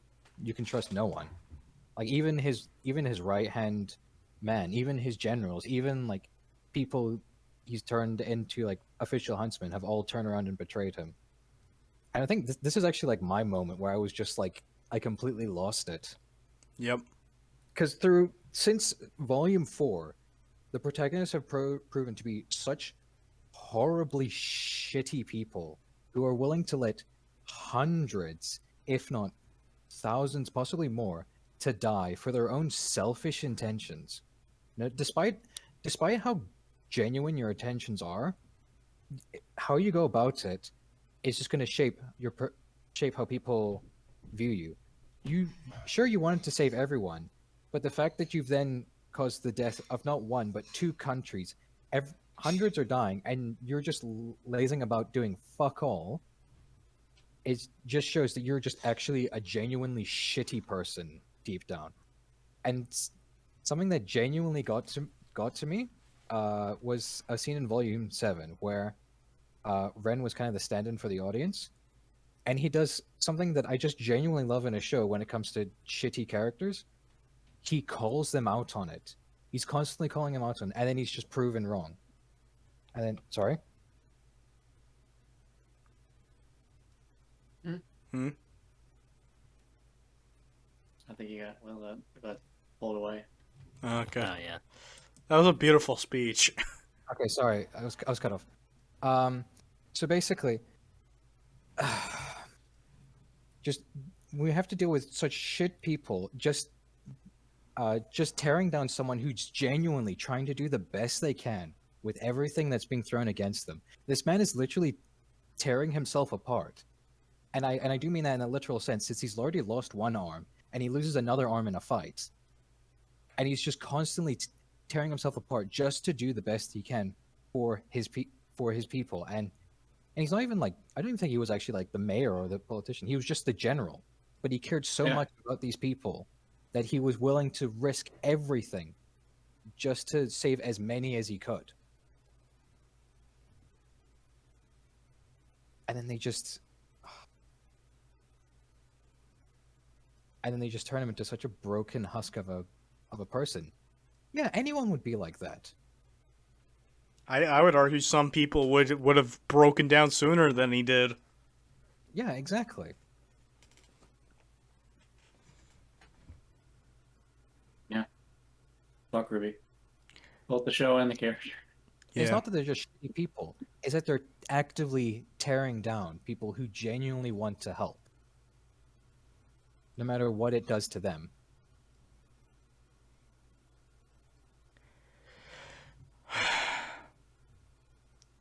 Yeah. I really hate Team RWBY. Like, everybody is a shell of their former self. Like, RWBY used to be this dreamer girl. Like, she wanted to be a huntress, and she was learning about being a leader, and now she's a terrible leader, making shitty decisions time and time again. Weiss was a petty, rich snob who became more, I want to be more than that, And now I'm all high and mighty, and I'm gonna stick my sword into my brother's face. Blake went from a character that I was interested in her backstory to a total bitch to nothing. And then Yang turned into one of the best characters in the whole series to one of the worst characters in the entire series. It's just that as the show gets on, these characters get worse and worse and worse. They are always right, except they're not. Everyone that disagrees with them either is proven wrong, which is a terrible thing, gets beaten up, which is also a terrible thing, and killed, which is an even worse thing. Everybody that agrees with Team RWBY is just a shell of their former selves. Ironwood was legit one of the best characters in the show, and it all ends with him defeated on the ground, disappointed with himself. Probably his last moments were thinking, if Team RWBY didn't betray me, this wouldn't have happened. Which is true! Volume 8 would have been avoided if RWBY just sucked up her fucking fantasy land and just accepted reality. Because in the end of the day, I think that is what RWBY should have done. Like, she needed to accept the reality of the situation. She can't save everybody. Like, the show can pretend that nobody died while they were drinking fucking tea, but I guarantee there was actual people fighting the Grimm, and the Grimm were invading an entire city. You're telling me that nobody died from that? That is utter bullshit. And it's all this, plus everything we talked about since Volume 5. I'm willing to say that RWBY is my most hated anime of all time. It is a show that started off loving. I really loved Volume 1. I really loved Volume 2. I really loved Volume 3. 4 was good. 5 was meh. 6 was good if you ignored the Bumblebee shit. 7 was the best since Volume 4. And 8 just opened my eyes of how terrible it was. And when I rewatched it with Sean and Nick here, I opened my eyes even further to know that since Volume 3, the show was getting worse and worse and worse. I fucking hate RWBY now. Like, and it really shows. Like, I stopped reading the visual novel, mostly because I want them to wait until they add more content to the thing. I didn't throw away my Funko Pops, but I stored them away. All the little toy things I talked about getting, those are all put away. Like, the only thing that's left that's out is this RWBY poster of their Volume 4 designs, but I'm thinking about replacing it, honestly, with something else. Volume 8 destroyed how I felt about RWBY, and I'm not afraid to say I hate this series so much. What Ironwood felt at the very end of Volume 8 is how I felt about the whole series. I felt like I was betrayed and wasted my time and money. That's probably like the biggest problem, is that Rooster Teeth doesn't really realize that since they're so far up their own ass and making the show actively worse, they're pushing away a lot of old fans, and a lot of these old fans who would have supported them through thick and thin, even when the show was still getting worse, they were like, just had such high hopes, and in some cases even blinding themselves to some of the problems. And then just as time and time went on, it's very similar to what happened with the Star Wars prequels, kind of. Not the same way, but a similar way of like people lying to themselves, like, oh no, they were good, but as time went on, you kind of begin to realize that no, they're not. And then it just feels like Rooster Teeth just took all of the love, all the passion that people had been giving them for this show and threw it in the trash and said, no, this is what you get now. And instead of giving us a cake like we expected, we get a brick. It's a brick. Eat it. That's basically what they're doing. And it's... I used to, when you guys were saying like, oh, Rooster Teeth's going to go under, part of me would feel bad, but thinking more on it now, No, I No. really don't. I really don't. I could go on a whole tangent about why Rooster Teeth's a shit company, but yeah, I feel absolutely nothing. I mean, they're also a lot of their stuff has been like revealed through certain things, but that's off topic from Ruby. Yeah, no, that's So very much over. I think what makes this the worst part is that you cannot say that this is a learning experience for Ruby because arguably something like this happened all the way back in Volume 3, where the real world slapped them in the face saying, no, you can't save everyone. Sometimes shit hits the fan and you need to salvage what you can. that's like a learning moment for like in like most other shows with a character who would like, you know, grow a bit, maybe go through like an arc and then probably still come back out of it like, having a similar character but a new perspective on it. Just like she could still be bubbly and stuff, but she takes things more seriously and she like realizes that like, the world's a shitty place, but you gotta do what you can, but instead it's nothing was learned. These characters don't learn. They don't. They just stumble through victories that were handed to them by the writers, and the writers act like everything they do is written in some kind of holy religious text, and anyone who goes beyond that text deserves death or punishment.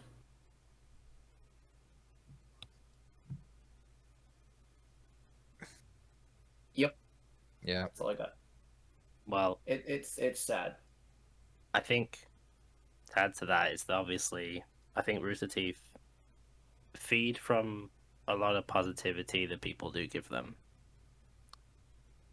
They've pandered to a certain audience that they think is true positivity, that it's just spiraled out of control at this point. And I think what's even worse is that other companies time and time again have proven that they can do RWBY better, like the one Chinese company that did Weiss's outfit better. When RWBY was in Blaze Blue, they did them a lot better, despite only being a fighting game. Funny enough. And yeah, it's just really sad. Like,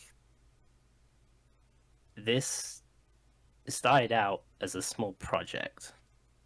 They've had years to develop and improve as a company to bring their hit show to life, and even then, RWBY's still advertised as just one of their other hundreds of shows on their website and not on the front cover, which is really weird.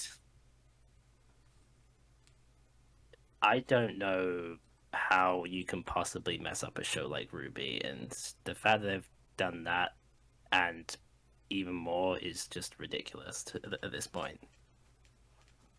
The end of this story is not one mired in anger or in any kind of like excessive emotion. Instead, it's become indifference, giving up. Like it's like getting mad over this is like spending too much energy. That's how it feels now.